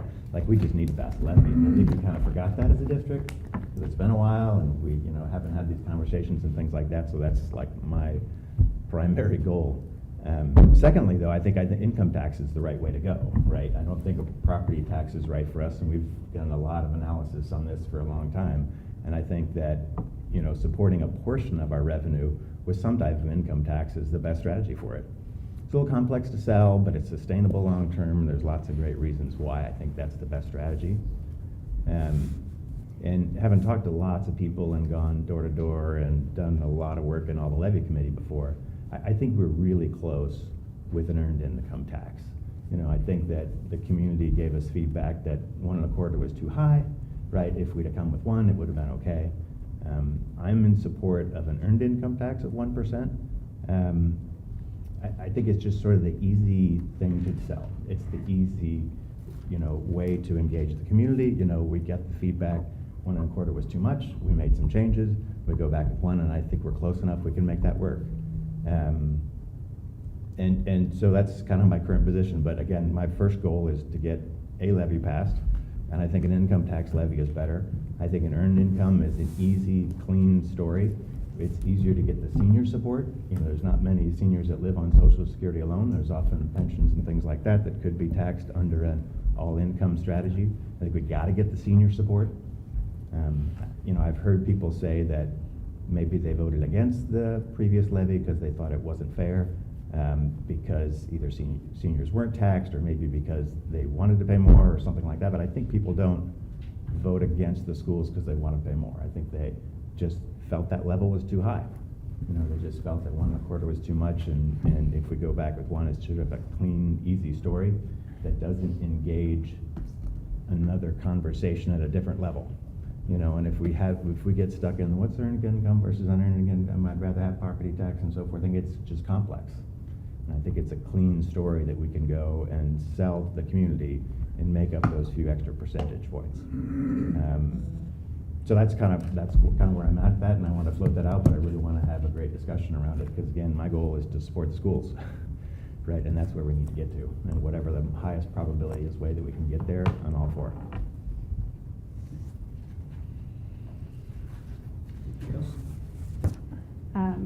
I agree with you that our goal is to pass, but I do think we can tell a simple story with a total income tax. I agree, the two things I heard were it was the wrong mechanism, meaning an earned income vet tax versus a total income tax, and the rate was too high. It was too big of an ask. And so if we go to a 0.75 total, that addresses that issue. We're going to a much smaller amount. And then I think the story with an income tax is just as easy to tell because it's one line, you go to one line on your income tax, right? Like It's line 5 of the state. line 5 of the tax state law. income tax, whereas you don't have to explain what is earned and what is not earned and what is taxed and not taxed. It's line 5 or whatever, sorry, you just said, of your state income tax. And I think that's just as easy, if not an easier message to sell. So that's sort of where some of the reasons where I said, I also, you know, some of the things that it's spread across everybody in the district, so nobody's really exempt from a total income tax. So, people who are living on nothing but unearned income wouldn't be paying the tax, and that was another thing that I had heard that people were objected to the earned income tax for. So.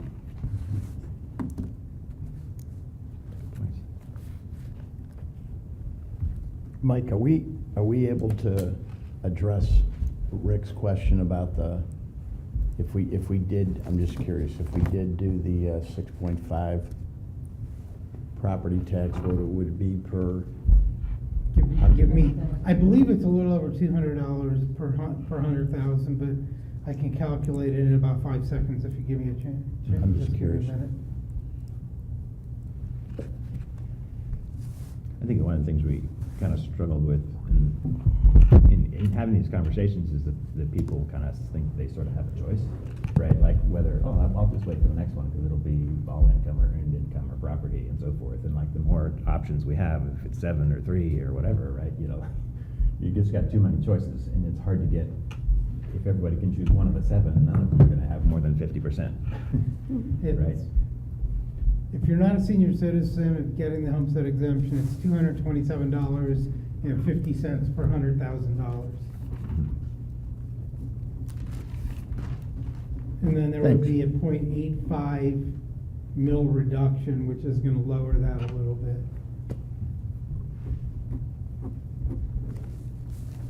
And you know, in the last levy campaign, lots and lots of people did calculations on things like 5% reduction in my taxes. The property taxes is this much, and the income tax is that much. Well, they definitely don't match, right? But they were And I never, think- but and they I were think- never intended to match. No, exactly, right? But I Right. think people could do this calculus, like, oh, 6.5 is better for me than the income, or vice versa, or whatever, right? And I think that's not really the conversation. I think as soon as we get to that conversation in a levy, you know, sense, we sort of lose it. I think we have a mechanism, we need to fund the schools. All of these options raise the same amount of money. You know, for the most part, right? You know, we're gonna have to revote them in 5 years or maybe longer with the property tax, but, you know, it's not really about the amount of money. It's just like, we need to support our schools, period, Mhm, yeah. right, with a tax. And this is the way we do it. Yeah. For the net after the reduction would be $198 per 100,000 would be the net of the 6.5 less the 0.85. For senior citizens. For non-senior citizens. Oh, okay. For seniors who qualify for the homestead, $25,000 of their market value is excluded, so it's a little bit lower. Thanks.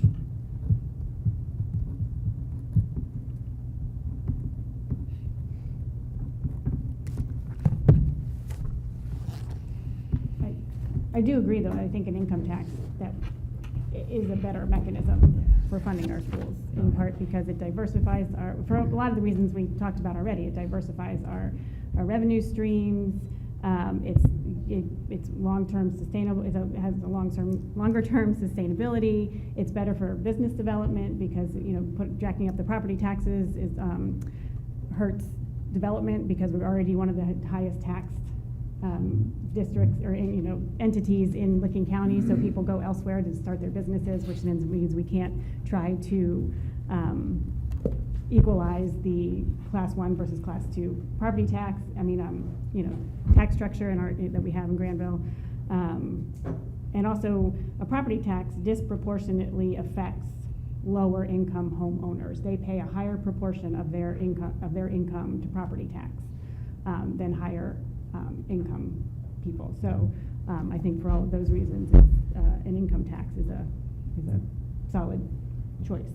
And it's a little complicated, and we've gone through this conversation ourselves and with the community and so forth. And it's tough to kind of wrap your mind around all the reasons why it is, although we've had great analysis that shows us that, right? But, you know, either income tax option, I think we've got a lot going for us because we've had that conversation. Mm-hmm. It's been an active conversation, and so I think that's going to help us out a lot in November. Mm-hmm. I agree. So, good point.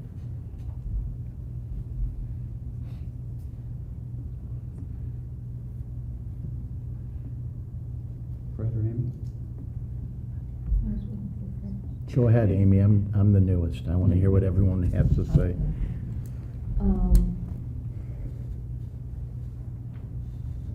We went through extensive thought process before we put the last levy on the ballot. And we determined at that point that we felt that diversification was critical, that if possible, lessening the burden slightly on property owners who were not wealthy was the right thing to do. I have heard in the forums a lot of concerns that income tax, and especially earned income tax, is unfair because it would exempt senior citizens or retirees rather.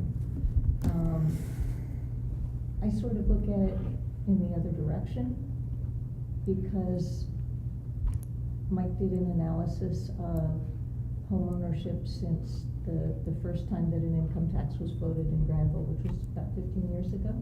Yeah, the last time. The last time, not this most recent. Right. But it was all income tax, and about 50% of the housing has turned over since then.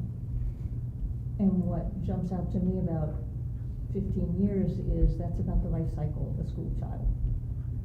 And we hear a lot anecdotally about people coming in to consume the education here and then moving out when their children have graduated.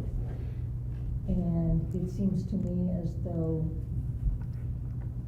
it is not unfair if they are not intending to contribute to the community on a long-term basis.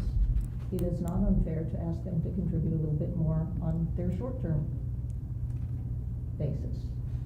And that's why I really feel as though the earned income tax is a more fair option. And to the argument that seniors then would not be contributing, 75% of our revenue, give or take, would still be coming from property tax. And retired homeowners would still be contributing mightily to that total. So that argument doesn't obtain for me at all.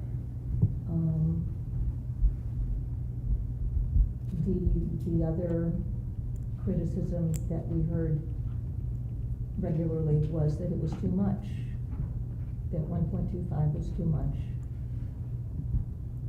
So I think 1% is not an unreasonable amount. I wish to goodness the legislature could come up with a reason that we didn't have to keep doing this. But as Jeff pointed out, all of the things that we're working towards, big picture solutions, aren't going to help us. And to anyone who didn't believe that people have lost their jobs and that we didn't lose some really outstanding employees, they're either willfully ignorant or being disingenuous, and I don't respect either of those positions. We lost some really good employees that we couldn't afford to lose. And we need to not lose any more. So yes, we have to pass a levy. I believe strongly it needs to be in November. It's more cost effective for us. We start collecting it sooner and we can not lose more good employees. So.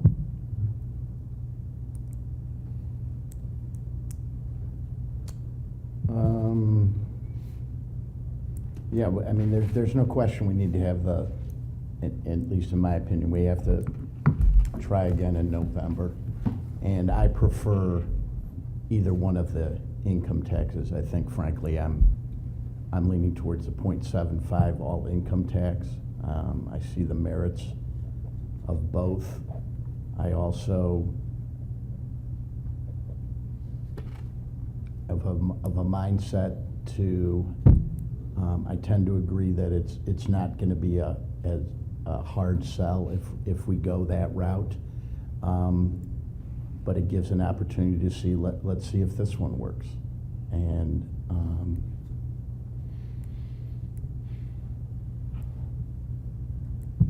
so I'm leaning towards, I'm definitely leaning towards the all income tax, even though I'm fastly approaching that senior citizen age group. And you know, to me, it's all tied in together, the pay to participant fees and the student activity fee increases. I hate doing those. And I think in the board discussions relative to what other communities have done, we've been sensitive to that and tried to make it as minimal an impact as we can. And I think we're lucky that we do have support organizations that are willing to step up and help out as much as possible, so we don't so we can try to minimize any adverse effect it has on our students. So, I mean, I don't know anyone that wants to increase their taxes. But as long as we have the district has the options we have to face, we have to. And I would just encourage the community and the board, and I think the board has done an outstanding job, and the administration, of advocating to both our legislative representatives and the village and the township our situation and how they can be beneficial to the schools. And I think we need to continue that and maybe even push harder on that. Because, at least in my opinion, at some point, talk is cheap.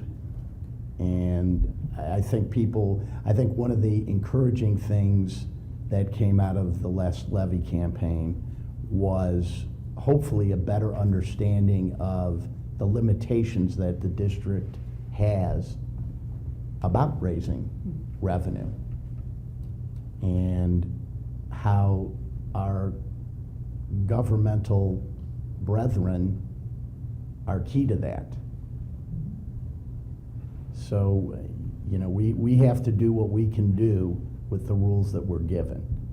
But there's other entities that can work in partnership with us to help in those situations. And we as a community, I think, owe it to them to let them know how we feel about that. So how do you get that word out? I know I'm not supposed to interrupt, I'm sorry.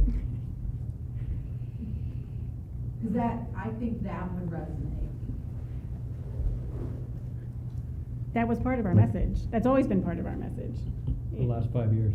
Yeah, all of these things that, our limitations, things that we can try and push, economic development and other kinds, those have always been part of our message. And it's just amount of, how engaged people are. And sometimes they're engaged and sometimes they're not. Hopefully maybe, a May levy versus a November, May ballot versus a November ballot, people are more engaged in November than in May. Perhaps that will make a difference, and it's hard to say, but I think a lot of what Fred has just talked about has always been part of our message. It's just a matter of how engaged people want to be, and we will continue to push those same messages that we've been pushing. That Mr. Brown is at the State House all the time, advocating for public education, and just ways the state can be more efficient, but also, and Mr. Sobel's involved in creating a sustainable school funding formula so that when the next governor comes in, they won't completely tear everything apart. So, we're doing all of these things, and just, unfortunately, as Mr. Brown said, it doesn't help our short and long term, Yeah. But, I'm sorry, if what you're asking is how to make a difference at the legislative level? No, I actually think, how do you get more people like me? I'm just a resident here, help advocate for you, and put it in language people understand. I don't know. I'll be honest, in the last election, people didn't understand. And I think it was one of those things that was kind of, we give, and they want more, and they want more, and they want more. And you know what? We're gonna say no, because we don't understand how the money's being spent, and we don't, that's what I heard.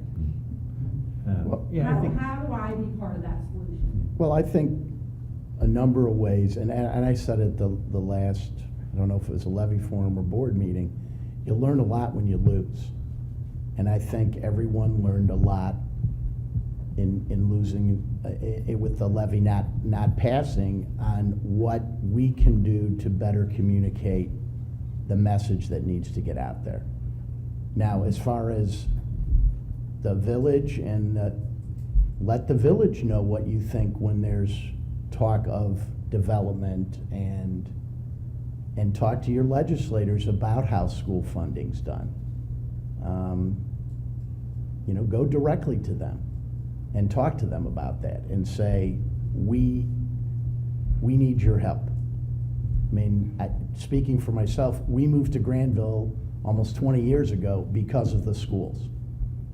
The charm of the village, obviously, but my wife and I moved here because of the schools. We didn't move here because of village council or township trustees or any of that. We moved here because of the quality of education. And my three children who have all graduated have benefited. And it's probably one of the best decisions we have made as a family ever was moving here. But we need to, as a community, need to share with other elected officials how important the schools are and how they can be helpful to the schools. And I can make another suggestion, is that you could be on the levy committee. No, I mean, the bigger the Right. levy committee, the less work each person has to do, Yeah. right? And so even if you're on the levy committee and you talk to 20 people and you get those 20 people to talk to 20 people and you help craft the message because you certainly had a certain perspective on what you thought you were hearing, right? And so then you can help craft the message. And so Beth Howell right here, I don't know if you're signing people up or not, but.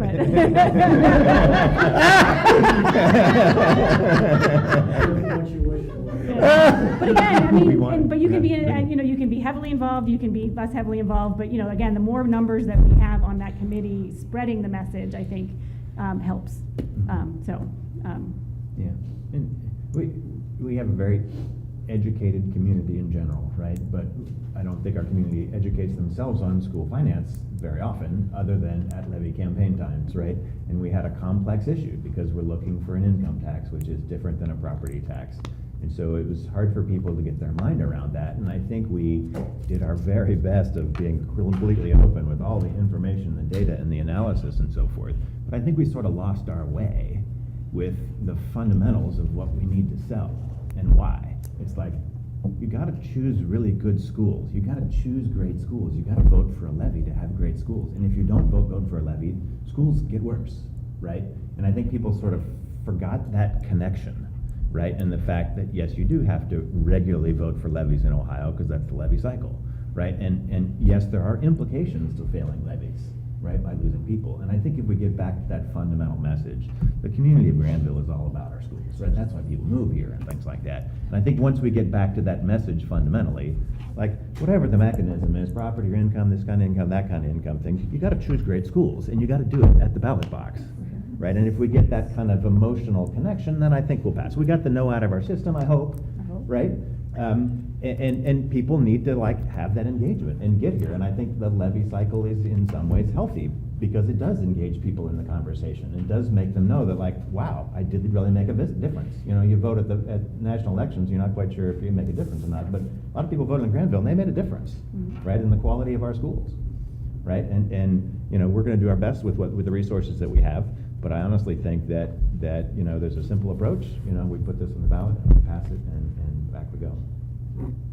So thanks for your comments, and thanks for staying engaged, everyone. Just one point with the total income tax, Social Security is not taxed. Right, so. In either scenario. In either scenario. Oh, Right. so with the earned income tax, it wasn't either, so. Correct. Right. Social Well, yeah. Security is not taxed in Ohio by any level of government. Beyond other, the feds do tax some of it, but the state does not tax Social Security, and nor do schools. And unlike the earned income tax, the all income tax does have exemptions. So there is an exemption. It's over $2,000 per dependent. Per dependent. So that is a different nuance. It's tiered by income by the state. But it is it's line 5 on your state. Right. I looked at it today. Right.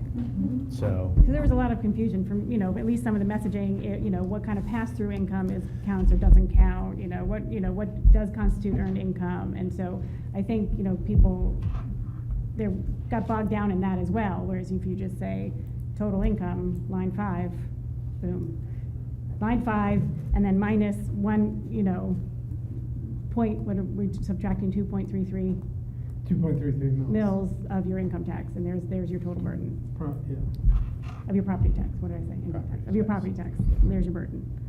So, And it's a different message, like you said, because, in the past with a property tax, you can say it's 198 per 100,000, but the message isn't the same with an income tax. But I do think it's actually easier with a total income tax. It's two numbers. It's your boom, line 5, and then you're going to get a reduction of your property tax of 2.33 mils. And we can advertise what that is per 100,000. What is that per 100,000? Math guy. Make it a round number. Well, I go ahead. I was going to say, the other thing about the income tax is there's no renewal of the PI levy. Right. And this board member, frankly, is very apprehensive to have to put two different measures on the ballot. Because it's so close together, it's a tough sell. You can look at just local district. It's very hard. Mm-hmm. And I think to go to Thomas's point, this was something new to the community in the sense what we did in May, and we did lay a lot of groundwork about it.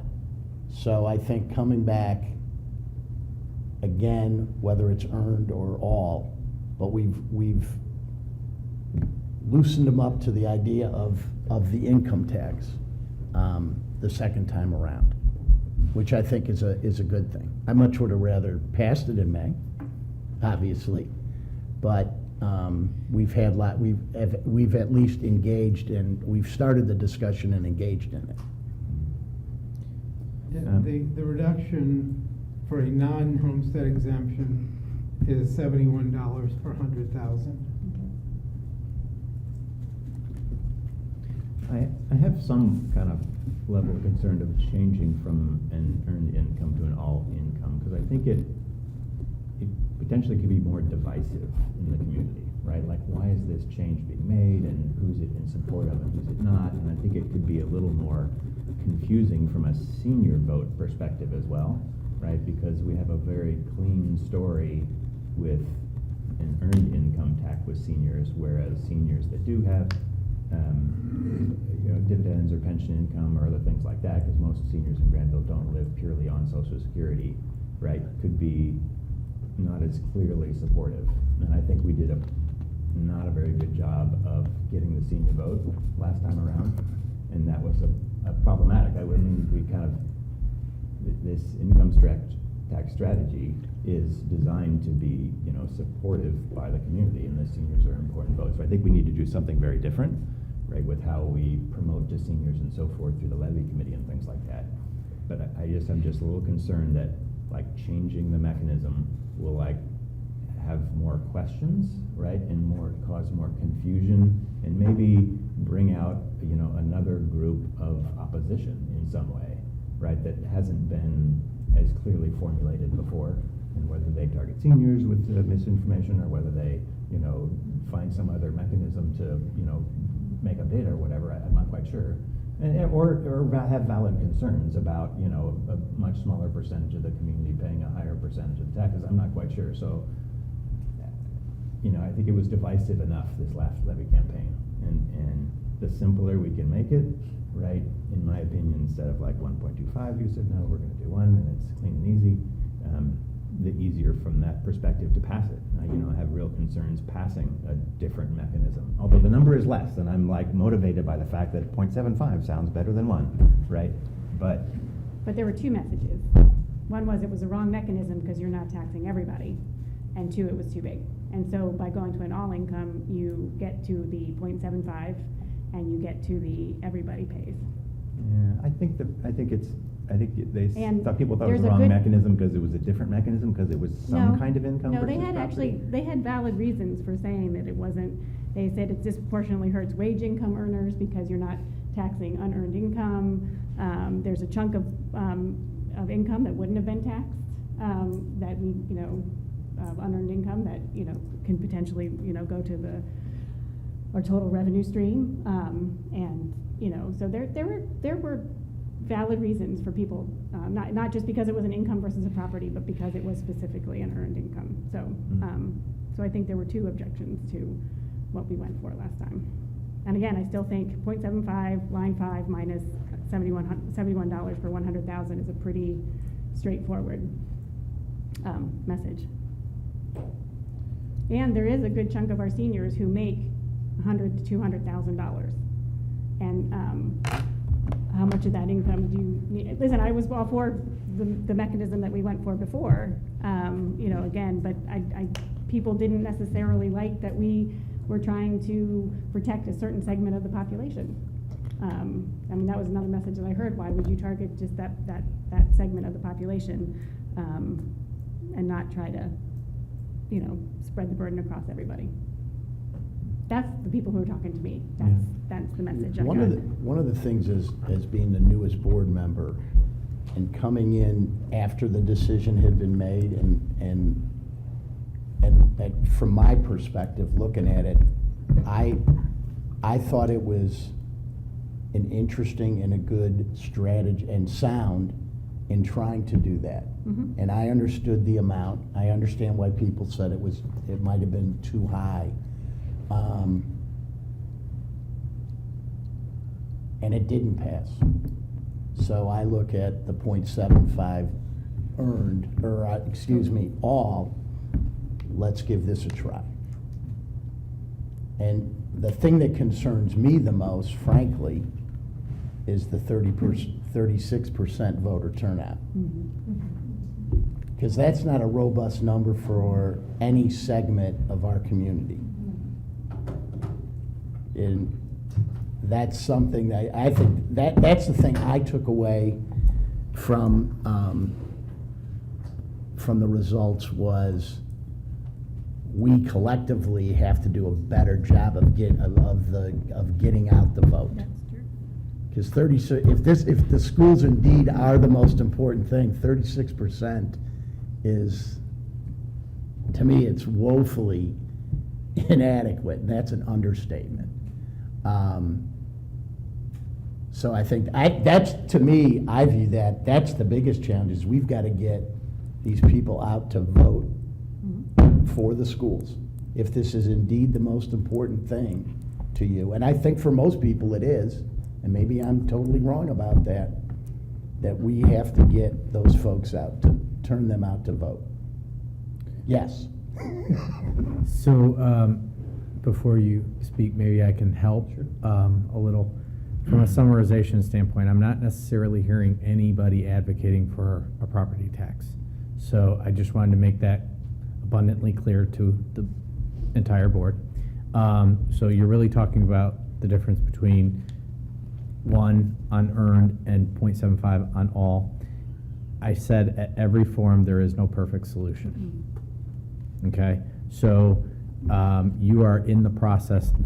You're making the sausage right now, in truly trying to. Both options do help the schools with that long-term sustainable funding goal. So both options are viable. Both options have pluses and minuses. I think they have. What we need to highlight is the positives of both options.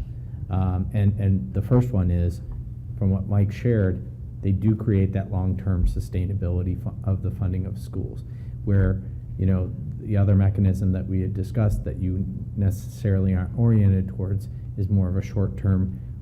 It's what we do right now. And there were reasons why you moved in a different direction to create a more sustainable funding mechanism moving forward for the school district. So just wanted to state that, and I know, Rush, you have not had a chance to opine, but I thought that might hopefully narrow and You might have been gonna go for that. focus. Well, not anymore. Not anymore. It's 4-1. Yeah. And I very rarely have opinions on anything. Yes, yes. Anybody else? That's good summary, thank you. And you are correct in your presumption. I'm in favor of an income tax. You know, there's been a lot of great points from folks in our audience tonight. Thank you. It seems to me that no matter what we do, we all recognize what the issue is here, which is Thomas, I think, very astutely framed it. Are we voting for great schools or not? It's a pretty simple equation, because despite the fact that there was an allusion to there being a better way, there is no better way for Granville to maintain great schools than to step up and support them by funding them. That's the structure that we're faced with in the state of Ohio. This board and this administration and many folks in this community have been advocating for a number of years. As Jen said, Mr. Sobel and Mr. Brown are probably have their own reserved parking spaces down at the State House. For as often as they're down there, in addition to what they do here in the district, but for as often as they're down there trying to educate, inform, influence, advocate for the legislature, for the state government to step up to its responsibilities to fund schools in a meaningful way. Think about it. In 10 years, we've had a 0.3% annual increase in funding from the state. That's absurd. That's absurd. That should be offensive to everyone in this community and every community that values education. And it's the type of thing that ought to send us all to the ballot box on a regular basis. Not just to step up and fund schools, but to make sure that our elected representatives share those same values and vote behind those values. We're letting folks off the hook. We have for years let folks off the hook. We have to stop doing that. One of the challenges that is well known in Granville is that we don't have as big a commercial base as a lot of other districts, and so it puts a bigger burden on residences. And you made the comment that folks are constantly asked to give, and that is the case. That is the absolute truism about living in Granville. But as Mr. Wolf said, and I firmly believe it, that's why we live here, for the schools. This is a beautiful community. It's a wonderful community. It has great attributes. There are a number of wonderful communities across the state of Ohio. There aren't many that have the attributes, the natural beauty, the small town village feel, and superior schools. And so that's why folks live here. That's why we moved here 16 years ago. I've had the good fortune, my wife and I have 3 of our 4 kids have graduated from Granville schools and have gone on to higher education, and they have everyone said to me they could not have felt better prepared by their education in Granville schools, and they felt significantly better prepared than many of their peers entering college. And folks will say to me and say to others, well, that's part of the community. And that is, people have the expectation here that our kids are going to achieve. Families support it, kids go to school for the most part prepared, but it's all about the education system. Because if it was just about the strength of my family and my values for education, I could live in any community in this state and expect the same results for my kids, but I don't. I live here because I know what the results are here. And that's really what we're talking about, is, as Thomas said, a commitment to great schools. And so it's our obligation, it's our duty to make sure as a board that we continue to push for that. And we have, for a number of years, pinched pennies, stretched dollars in every way that we can to put money into the classroom, because that's where the greatest impact is. We value extracurricular activities, we value the arts, we value sports, we value clubs, and we support them. 29 varsity sports. We have, I think the best music, theater, arts program around. But when we focus on where we're spending money, we're spending it in the classroom. And that's what we did when we, frankly, had to make those cuts that we made after the levy lost last time.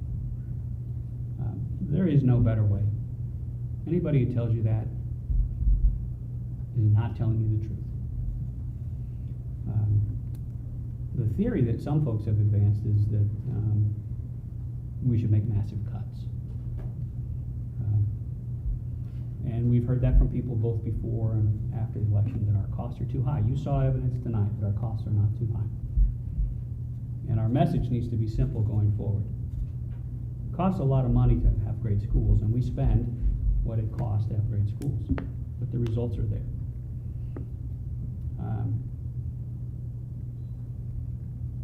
We've tried to balance the pay-to-participate fees and activity fees. We've imposed them in a way that allows us to not have to cut more personnel from the academic side, but also hopefully doesn't discourage people from participating, because we all know kids out there who join an activity, a club, a sport, an extracurricular group, and it makes a difference to them. And oftentimes that difference isn't evidenced for a number of years, and we want every child in this community to participate in every way that they can. And there's no perfect way to find the right dollar amount, so we're trying to be sensitive to that, and yet at the same time minimize cuts in the classroom. As Mr. Wolf indicated, it's all about advocacy for all of us. No matter what we decide to put on the ballot, and no matter how this community votes, it really is about what we want to be as a community. When we put that 1.25 earned income tax on the ballot last time, it was aspirational. We sat back and said, after studying it for well over a year, discussing it openly for well over a year, that we thought that was the right amount to put the district on solid financial footing for the foreseeable future, and would allow us to have the appropriate amount of money in the bank to deal with the fact that our buildings are older, our facilities are older, costs go up, costs never go down. The community didn't support that. And actually, when I say the community didn't support that, the 36% who voted didn't support that. I'm a firm believer that, and I hope I'm not wrong, there's a larger part of this community that will turn out in the next election and evidence their support for our schools. So we really are faced with either 1% earned income tax, which is down a quarter point from where we were last time, same structure, or switching to the 0.75. And I share the concern that Amy and Thomas have spoken about changing and going to a different mechanism now, and whether that would be confusing to people, and it might. I hope it's not, if we go to 0.75, but it might. One of the things that we resolved to do as a board after the levy phase, we met the very next morning, bless you, we met the very next morning, and we talked about getting people out to talk to us, to talk to each other, to share views, to share ideas, to share thoughts, to put the better way out there, to really think about what we're doing. Now, I will tell you that we are as transparent as can be. Every one of our financial reports is up on our website. We get audited every year by the state. We get a clean audit. We show what we spend. And one of the things that I said to people consistently in the last levy campaign, and I'll continue to say, if you think about all the taxes that we pay, federal taxes, state taxes, and local taxes, I have no idea where most of my federal taxes get spent. I have some idea where some of my state taxes get spent, but when I pay a school tax, I know exactly where it goes. It goes into the facilities to provide the people and the supplies and the materials for my kids and for other kids like them. And they benefit from that every single day. So when we think about the taxes we pay, the most important tax we pay is the local school tax, because it impacts our lives directly every single day. And I think that's the message we have to continue to put out there for people. As between the earned income tax and the all income tax, I was an early proponent of the earned income tax. I liked the structure. I certainly was a proponent of the 1.25 because I thought it was economically the right thing to do. And I like the earned income tax because it addressed an issue that came up in the last levy election 5 years ago, which is a number of seniors said, we can't do much more. We just don't have that ability to do much more. And so I thought the earned income tax addressed that. Maybe part of it was messaging, maybe part of it was comprehensive, maybe part of it was just, it was something very new and different, but that didn't carry the day. And then when we started having meetings afterwards, we had a lot of folks come in and speak to us, and everybody had different views, and I value all of them. But one of the sort of themes that I saw over and over again, or I heard over and over again from people at those meetings, and frankly from people that I talked to outside those meetings, is there was a resentment that we did the earned income tax, that we were picking winners and losers economically in the community. There is very good reason for that. I think the logic is sound.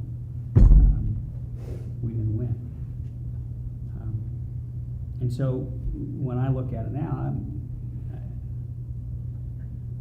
either of the options, if approved by this community, if supported by the community,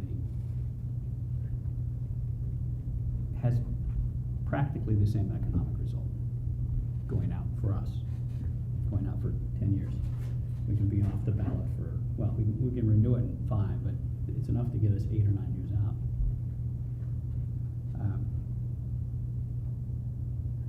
But I'm wondering if maybe we're not supposed to pick winners and losers economically. I'm wondering if that's one of the messages that came out of the last campaign, which is that everybody here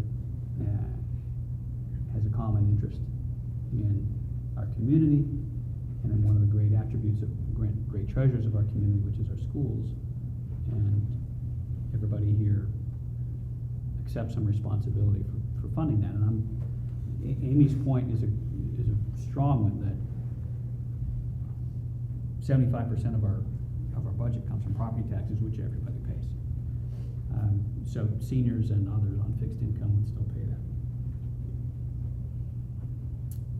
But I'm leaning, as Fred indicated, I'm leaning towards the all income tax, the 0.75, persuaded by a couple of points. One, the question about whether we ought to be picking winners and losers. Two, the point that was made at our last, the fourth of 4 levy forms we had, which is that that lower amount, that 0.75, is meaningful. Maybe it's optics, maybe it's more than optics, but it's meaningful to people to be under the 1%.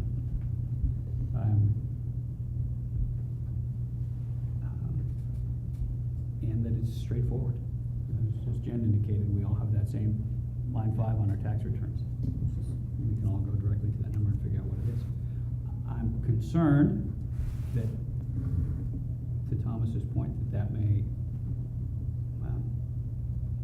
motivate perhaps another group unknown to us to come out in opposition to the levy, whether it's focused on fixed income, whether it's seniors, whether people whose predominant income source is other than their earned income, could be business owners or others, concerned about that. I don't know how to weigh that. I don't know how much, how impactful that could be.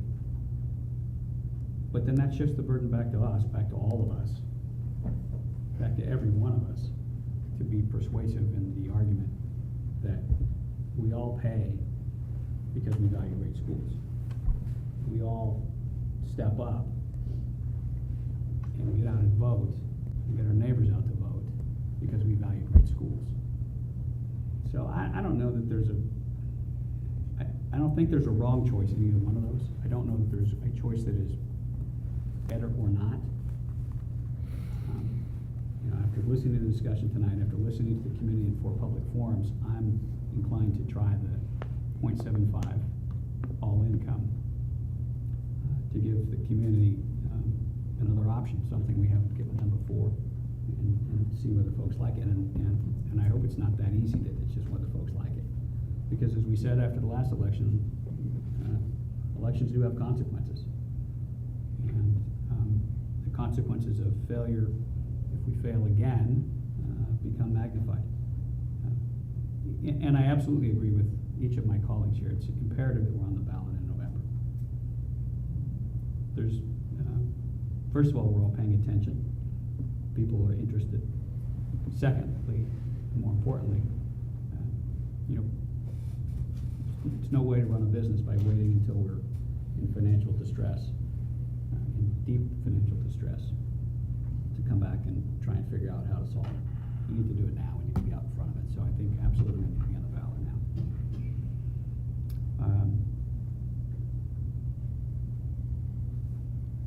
We'll continue advocating for economic development. We'll continue advocating at the State House for the state to step up and be responsible. We'd like to think that there will be some modest, appropriate, thoughtful economic development in this community going forward. Will require leadership from all of our elected officials, state and local. Doesn't require massive amounts of commercial development coming to Granville. It requires targeted, thoughtful, appropriate development. A couple of new buildings here and there which would move the needle pretty significantly. And it should happen. It doesn't happen by accident. It happens only intentionally, and we need the community to convey the expectation that it should happen intentionally.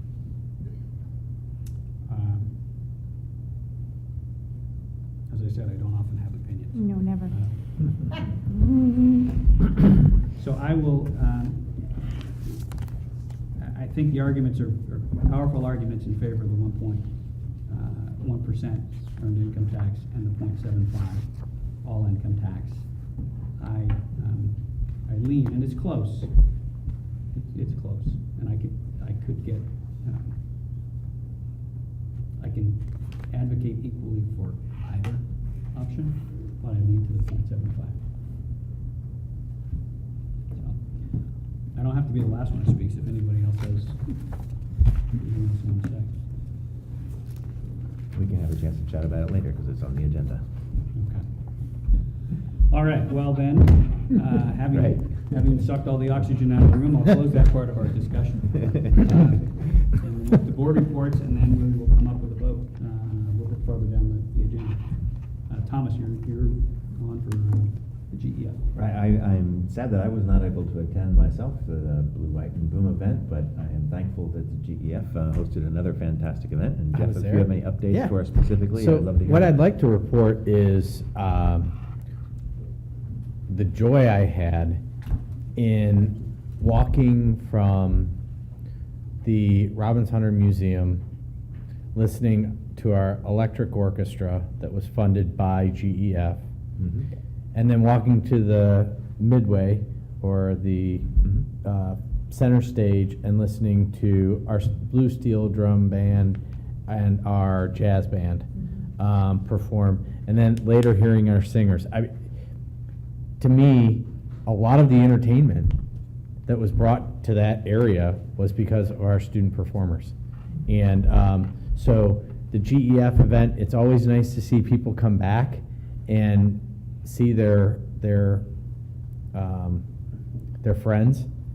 It was fun to see the age range. I got to meet a new person that I had never met, Mr. Koenig, who was a math teacher here in Granville, which was nice. Got to meet him. So I really appreciate the GEF taking on the role of engaging our alumni base and trying to connect them back to Granville schools beyond just the float in the parade, but really talking about the legacy of being a Blue Ace. And I heard a lot of stories about that. And so I really enjoyed it, and I would encourage, if you are an alumni, to come to the next event next year. So, great. Thank you. Action agenda. Action agenda. Okay, 10.01 is the laundry list of OSBA policies that I referenced in my earlier report. So moved. Second. Okay. Who seconded? Fred. Fred, okay. As I referenced, most of these are related to changes in reference notes. No one's going to ask for another reading, I think. No. No. Take the roll, please. Mr. Miller? Aye. Mr. Wolf? Aye. Ms. Deeds? Aye. Dr. Corman? Aye. Mr. Janice? Thank you. 10.02 is a resolution of, to rename the GHS and GMS activity fee and set rates.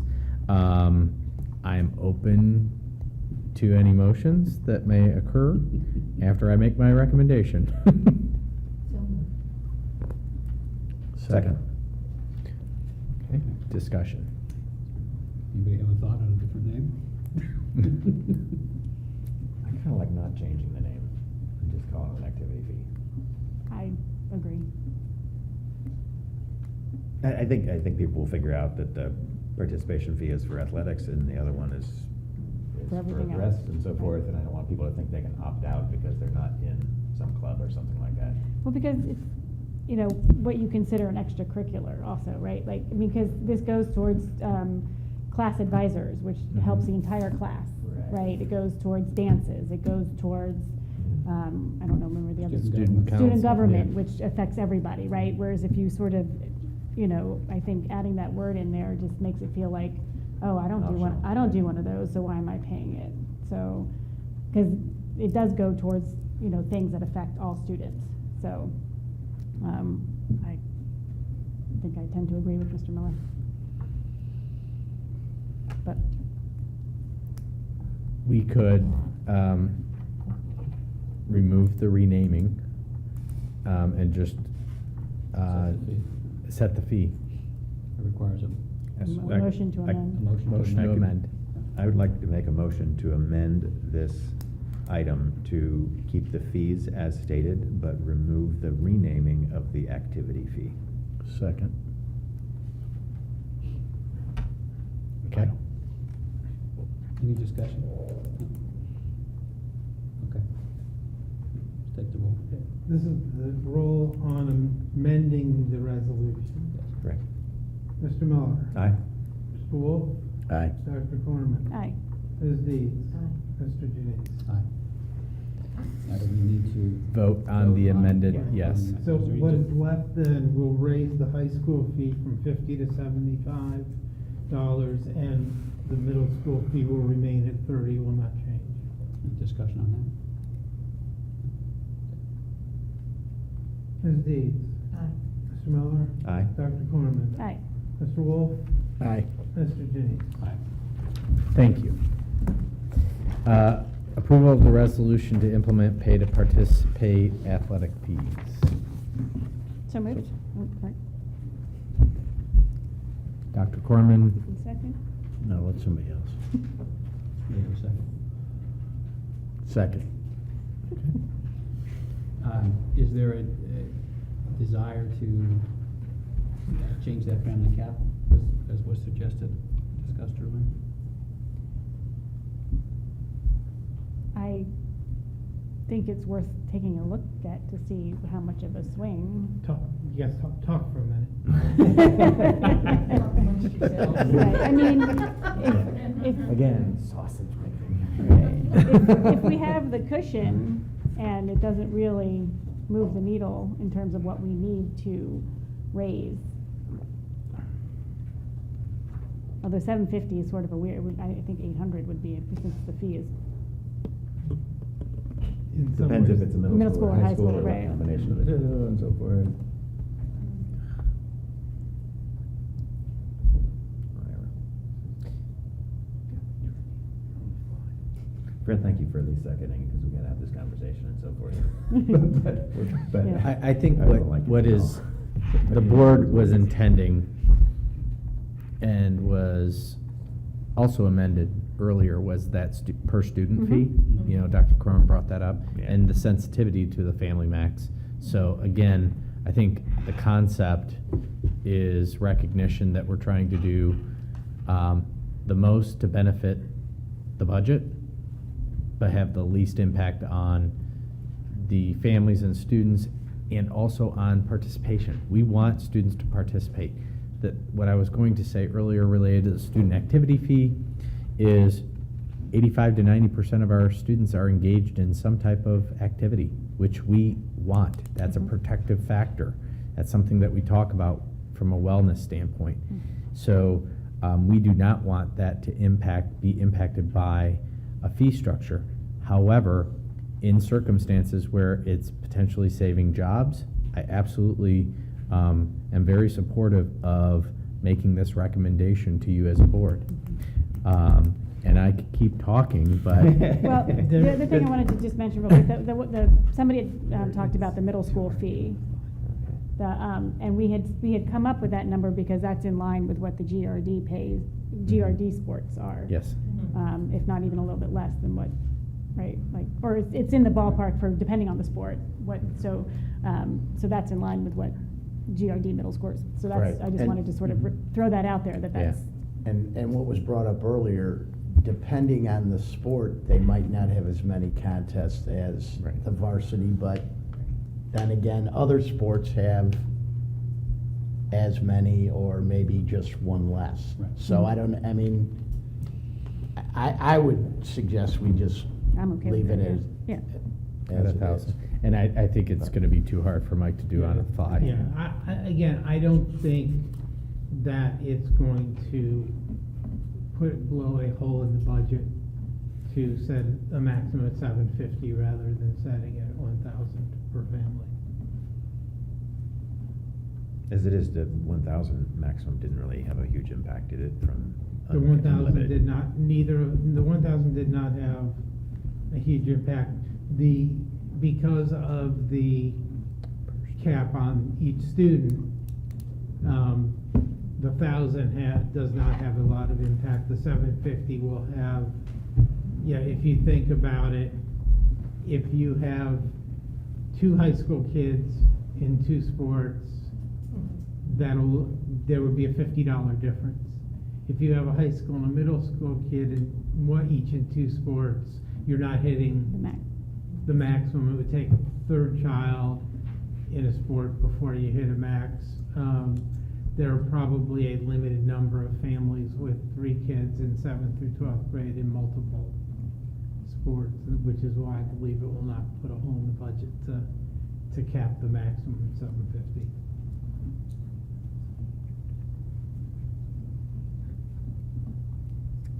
What's the consensus? Or is there a consensus? I think if it's not gonna make a big impact, then we should make it 750 if it's less onerous on people. I'm for that. Because that could then raise it might not cut off somebody's participation. Right. You know, because they couldn't pay that for their one kid to Right. play that one extra Right. sport. So then, then they're, so it does have an impact, potentially an impact on participation.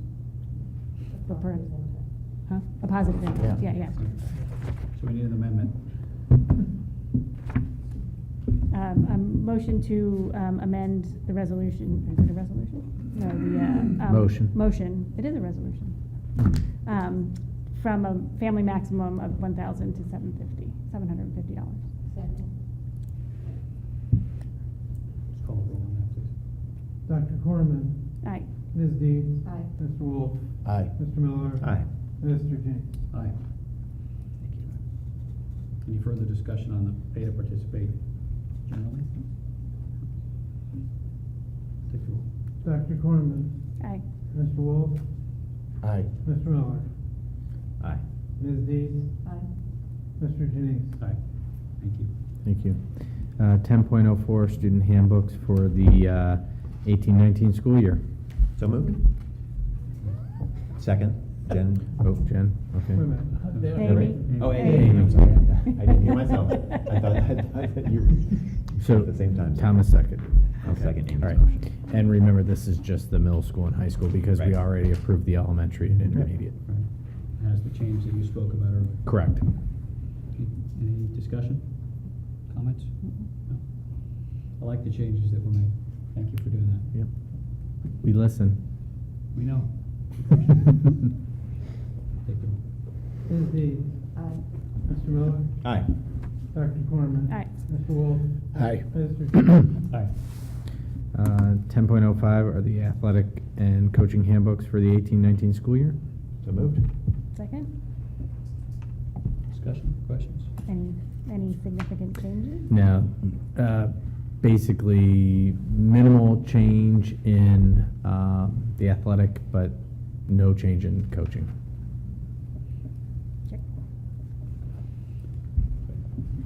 Mr. Miller? Aye.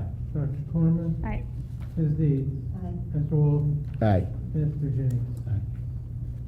School fees for the 18-19 school year. So moved. Second. Okay. The only thing that I would say was an addition from the previous fee structure is that at the last meeting, Mr. Janice asked if we could consider a fee for the Global Scholars Diploma process as well, so we have included that in our fee structure. It's I believe a $50 fee for the travel and meals and associated costs for the Columbus Council on World Affairs. So that's been added. That's been added. These all be collected with our new mechanism? How's the adoption of that going? I noticed some messages go out, people signed up for it, and do we think that's gonna work? Final forms? Final Well, forms? Final Forms is only going to be for the athletic pay to participate. Oh, it's not gonna include? No, it is not going to include. Pay for it will still be- Oh, it's just information. Now, the problem we have with is that they do not have a lunch point of sale program within Final Forms.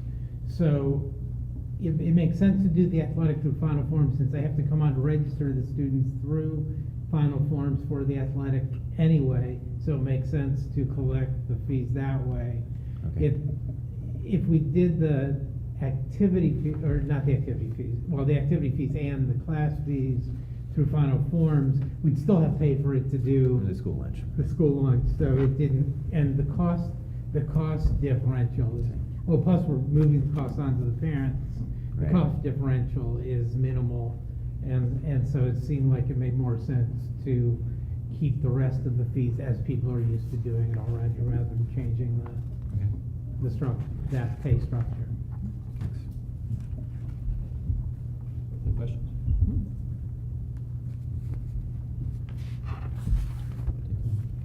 Mr. Miller? Aye. Mr. Wolf? Aye. Ms. Deeds? Aye. Dr. Corman? Aye. Mr. Jennings? 10.07 is asphalt paving and repairs for $131,000. So moved. Second. So they're not gonna pave the softball and baseball fields, are they? Well, we actually are not going to pave the fields, but we are going to pave some areas that lead up to those I thought fields. that might be the case. Yes. I mean, our kids are tough, Yeah. but maybe not that tough. We paved the outfields just to increase offense, right? Yeah, that's right. Take the roll. Mr. Miller? Yes. Ms. Deeds? Aye. Mr. Yes. Wolf? Yes. Dr. Corman? Aye. Mr. Jennings? Aye. 10.08 is the approval of the school-age childcare contract with Love and Learning Child Care Center. So moved. Second. Okay. Amy Klein is the director, and she has been waiting patiently, I'm sure. But getting educated on all the things that happen in the Board of Education. So this rate has not changed from last year, so it is identical. And we conducted a survey of the parents that participated in the program and got a lot of positive results. And you know that program was run by Ruth Ann for many, many, many years, and we appreciate Amy stepping up in a very short time period and getting everything in order for that transition. So we're happy to recommend that contract again. Thank you for doing that. Yeah, thank you. Now that it's on the- Yes, 1 year. Questions, comments? Ms. Deeds? Aye. Mr. Miller? Aye. Dr. Corman? Aye. Mr. Wolf? Aye. Mr. Jennings? Aye. Consent agenda 11.01A through D.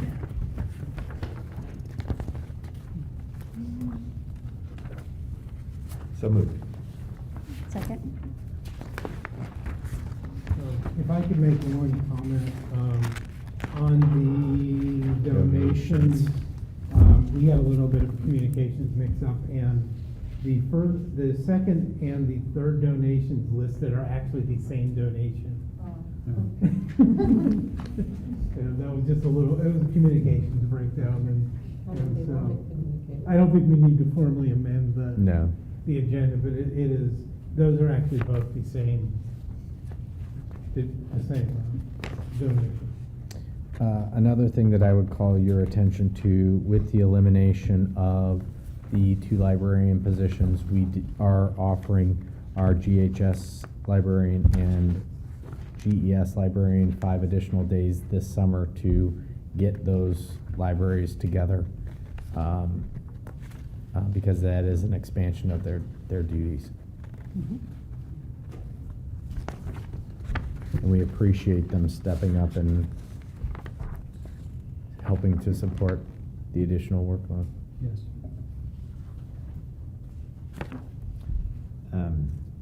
Wonderful as well that the Granville Arts Boosters stepped up with a $4,000 donation in support of the orchestra position, and as music boosters, we'll have to change our language there as we start to refer to them as the Arts Boosters now.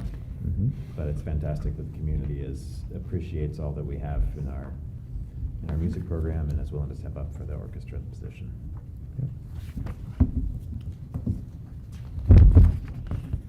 Questions, comments? Mr. Miller? Aye. Dr. Cornman? Aye. Mr. Wolf? Aye. Ms. Dees? Mr. Jennings? Aye. That moves us into finances. Okay, first is the financial report for the month of June. So moved.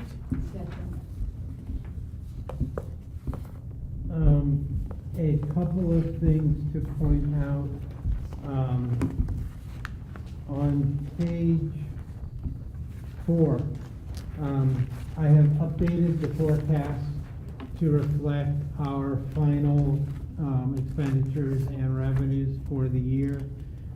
Expenditures did come in a little bit higher than I was anticipating, primarily in purchase services being the main driver of that.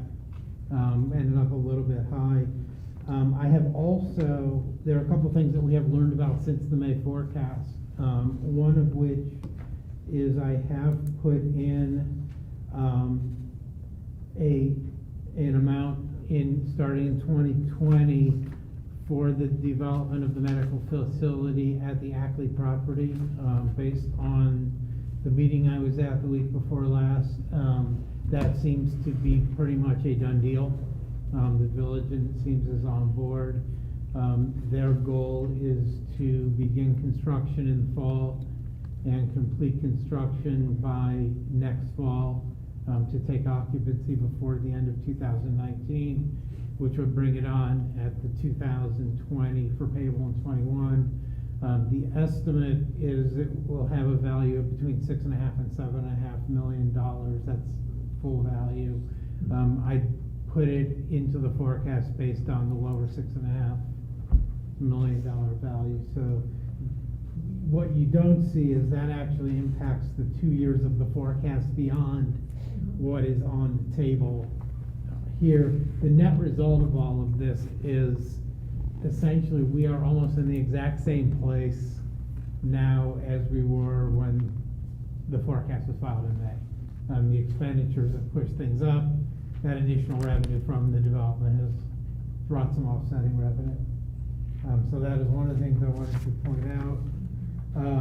On page 6,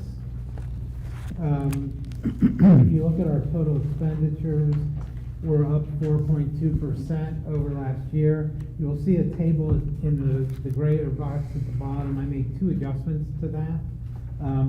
One of the things I did was the 2 lines that are up above, the debt payments, which is the payments on the House Bill 264 project, which are now done, plus the lease purchase.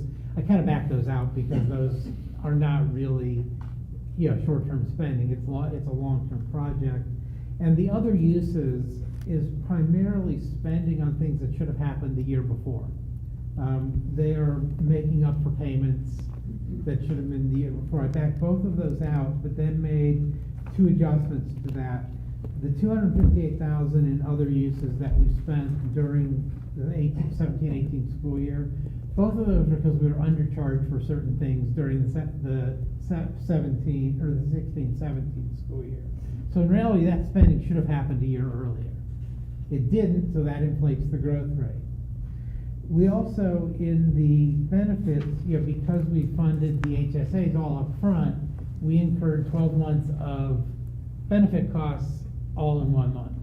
And so what I did was took 6 months of the HSA costs and pushed that back a year.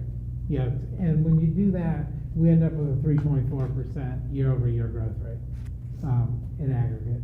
And I think that is really a much more accurate picture of what our spending did between the 16-17 and 17-18 school years. Does that have an impact on annual per student costs that we often use and talk about in the same way that other adjustments into or out of a year may do? The transfers should not. The payments, the other uses, I believe that those are excluded because essentially in some ways there's a double spending in there. Right. And I believe that is excluded.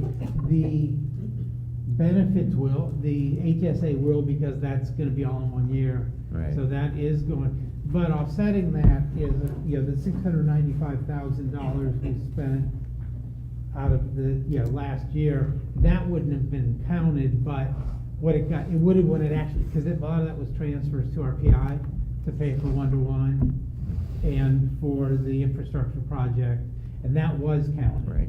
And so that will come out, because obviously we did not spend that again in the 17-18 school year, so that will offset the HSAs. Because it's like numbers of transfers of this magnitude seem like they can have an impact on the per student cost, which is something that people The transfers are focus generally on. excluded because, especially the transfers, you're transferring from one place to spend it in another place. To count it in both would be double counting the same spending. Okay. And then the last thing on the last page, there is a summary of the food service operations.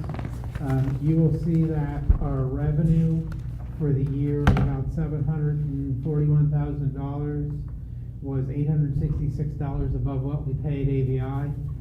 So from that operating, which is what we tried to keep in balance, that did barely cover it. Obviously did not cover a lot of the other expenditures.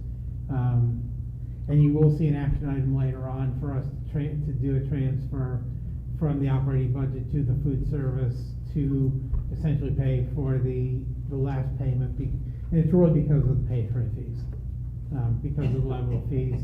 Those, of course, next year will go away because that is being transferred back to the parents.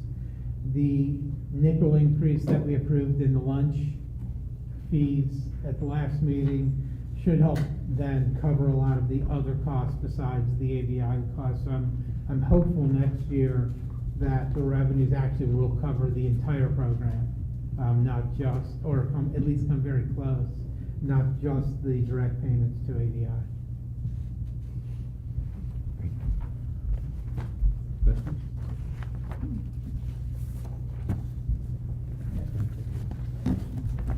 Dr. Corman. Aye. Ms. Dees. Aye. Mr. Wolf. Aye. Mr. Miller. Aye. Mr. Jennings. Okay. The next three items are the three different options that we have left for placing something on the November ballot. It says I recommend all three of them, which is kind of unusual. I will make some, if you don't mind, we can't even make them. I'm going to make a few comments. I know you had a discussion. I did not participate in the discussion. I do have just a couple of thoughts to share. This is not an easy choice. I don't know that there's a right choice, and I don't know that there's a wrong choice. I agree that one of the two income taxes is better for the long-term sustainability of the school district, and I think because of where we are, that we really do need to try one of the two options again. I think there's no doubt that if we are unsuccessful, that we have to do a property tax in May. I think we should do one of the income taxes. I know that we had a long discussion before placing something on the May ballot over a 1 versus a 1 1/4 on the earned income. I am not convinced that had we done a 1% in May that we would have passed. We might have been 1% or 2 closer. I don't know that we would have passed. That doesn't mean we wouldn't pass it in November. I think the dynamics have changed in what we're looking at for November than what we saw in May. The two dynamics being, one, I hope the turnout will be higher in November because it is a general election. And I also think that there was a level of shock that not only of the issue failing, but also I think there was a significant segment of the community who really didn't think we'd do anything if it failed. And I think that there was a level of shock because of the reductions that we made. I don't think that people necessarily believed we'd actually do it. And so I think that may change the dynamic. That said,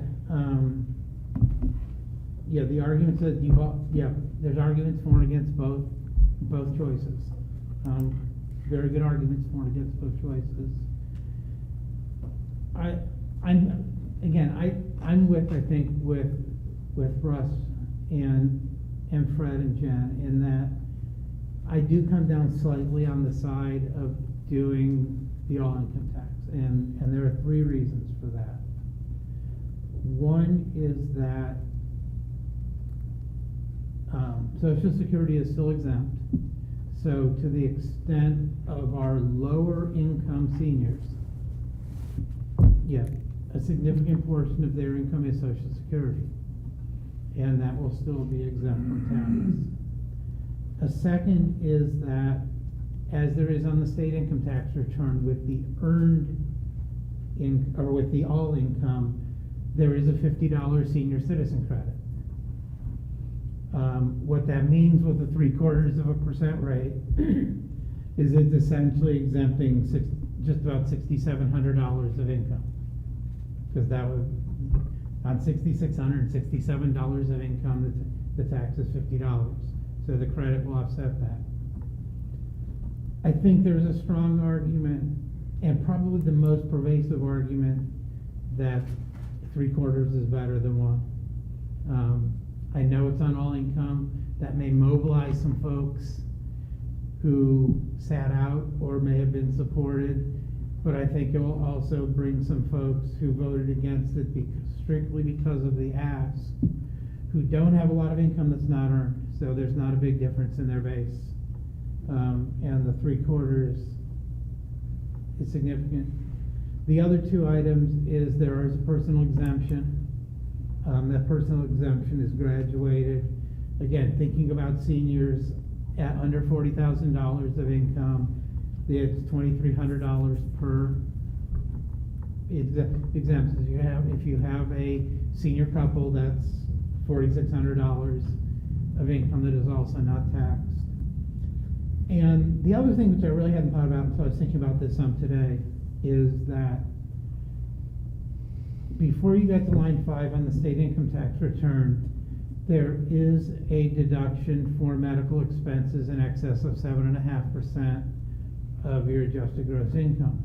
So again, as seniors are more likely to have higher medical costs, and with lower, especially lower income, so 7.5% of their income is a much lower number, there will be a significant portion of medical costs that some seniors, not all, will be able to reduce their taxable income under the all income tax.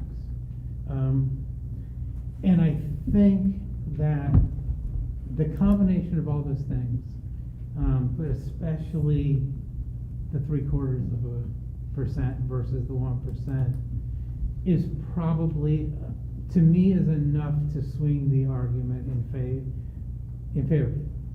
If we went the other route, I don't think that would be a bad choice, a 1% on earned. I think either can pass. Unfortunately, I think neither could pass. I don't know, and I don't know where that tipping point is.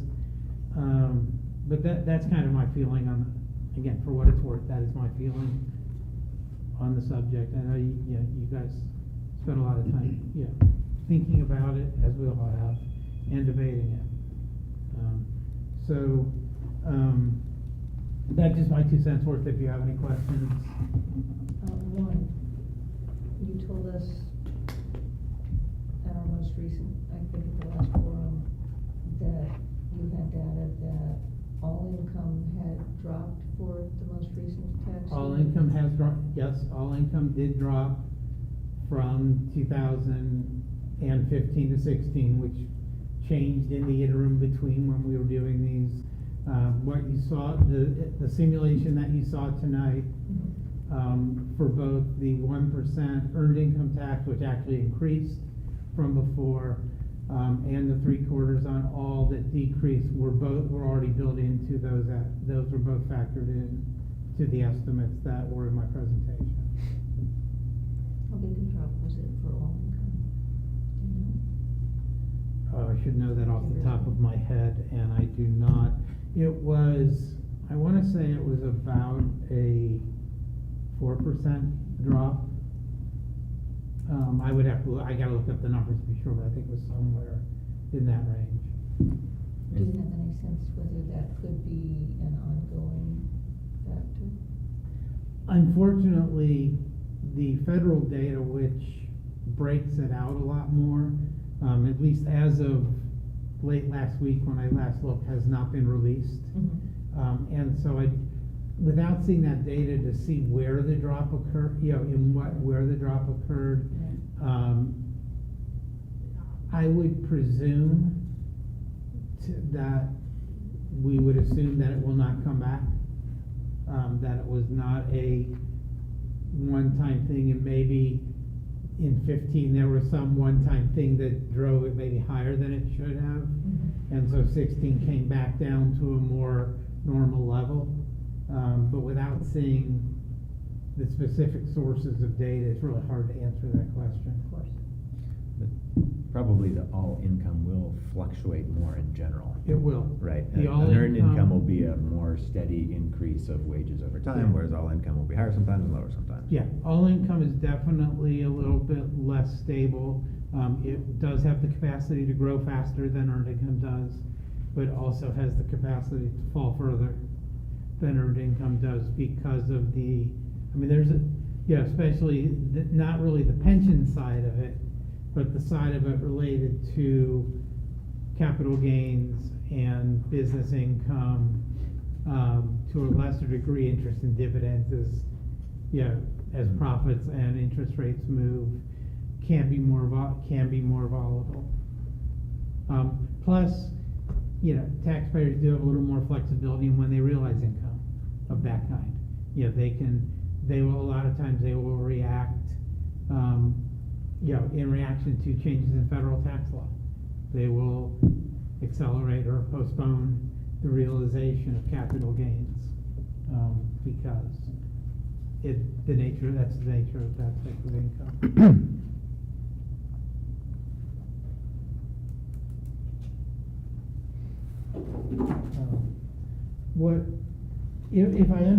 If I understand and interpret the discussion as it was, maybe that makes the most sense first is to start. It sounds like there's no interest in doing a property tax on the November ballot. Is to start by removing item 12.04 from the agenda. That might make the most sense, at least initially at this point. Can we just go in order? What do you need for that? Do you need to? It would just take a motion to amend the agenda to remove that item from the agenda. Okay, I would like to make a motion to remove item 12 from the agenda. Second. Discussion? Ms. Deeds? Aye. Dr. Corman? Aye. Mr. Wolf? Aye. Mr. Miller? Aye. Mr. Janine? Aye. Now I will turn it back over to Mr. Janine. So that leaves us in order. 12.02 is the, should put my glasses on. 1% earned income. And the 12.03 is the 0.75 all income. Unless anyone has any suggestions or alternatives, I think we just take them in order and go on that basis. Amy, I'm okay with making a motion to remove 12.02. remove 12.02, which is the 1% earned income tax. Is there a second? Second. Discussion? I'll kind of plead my case again. I think that's the one that passes easier, and I'm concerned that when we change the mechanism to a 0.75% all income, it's a harder, confusing story that kind of gets us into the conversation with seniors about, yeah, but, you know, there's a $50 senior credit, and there's a personal exemption, and so forth, and I think there's a clean, easy story with 1.25 didn't pass and 1% did.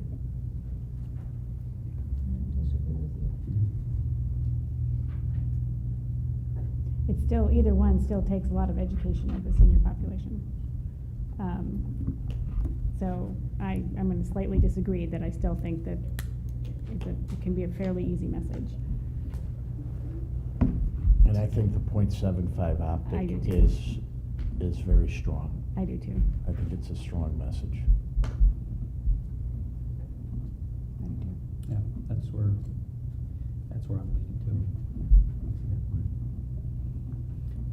You know, I don't, look, we know from experience, none of this is easy. And it's education about it, informing about it is one thing, engaging about it is the bigger challenge. And that's really going to be where we've got to do the work.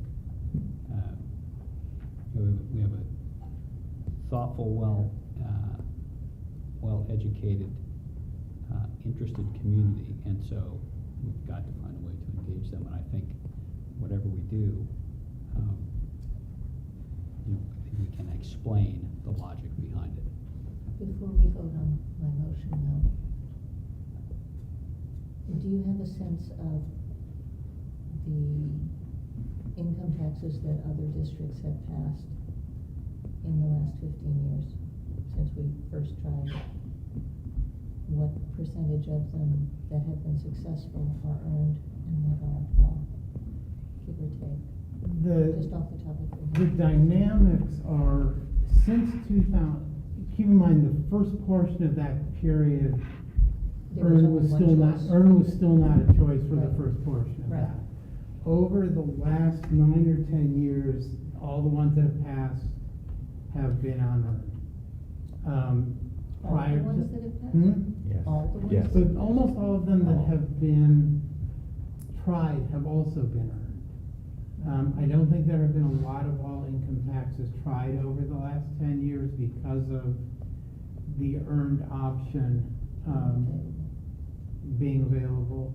I think, you know, in the interim, that interim period before the earned was a choice, which was only a couple of years, obviously anything that passed was.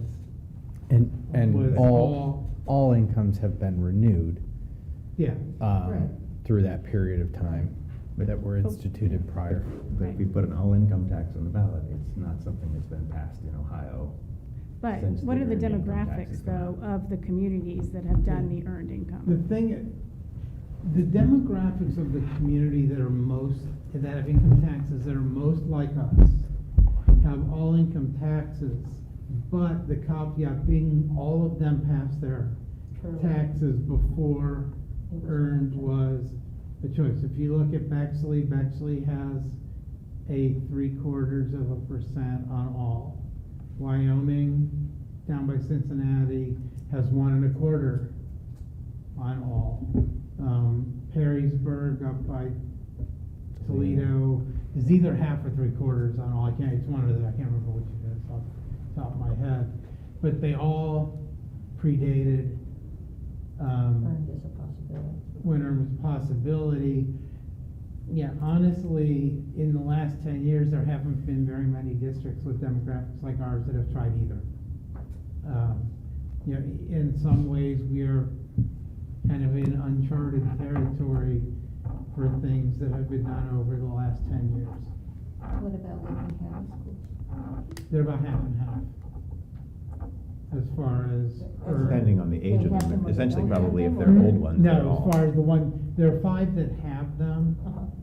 And again, Southwest Licking, Licking Valley are both, they have all, because they predated, Newark and Johnstown, I believe, have earned, theirs are newer.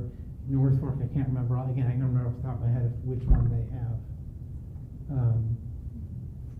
But again, a lot of that is the predating, and you also, with Newark, their demographic is so much different than ours, that there's not a whole lot of difference in the two bases. And it really is theirs is much more of a lower income senior issue between the earned and the all than it is with us.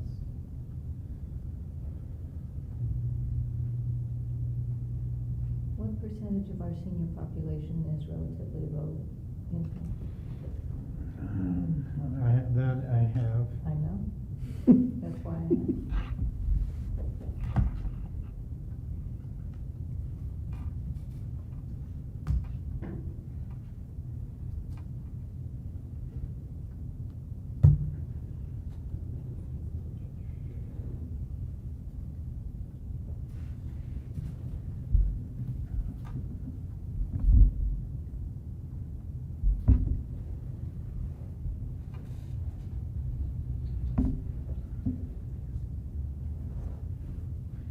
So if we look at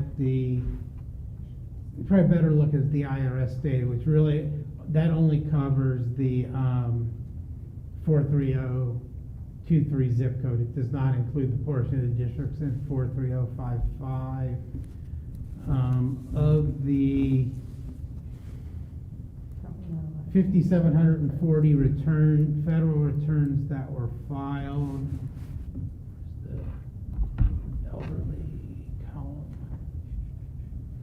the number of elderly returns, there were 1,730 out of the 5,740. Of those 1,730, 550 had under $50,000 of income. So about a third were under $50,000 of income, 2/3 were over $50,000 of income. The income rate, and again, the ranges are not equal, so it's going to be distorted a little. But if you look over 100,000, 630 of the 1,730 were over 600 or over $100,000 of income.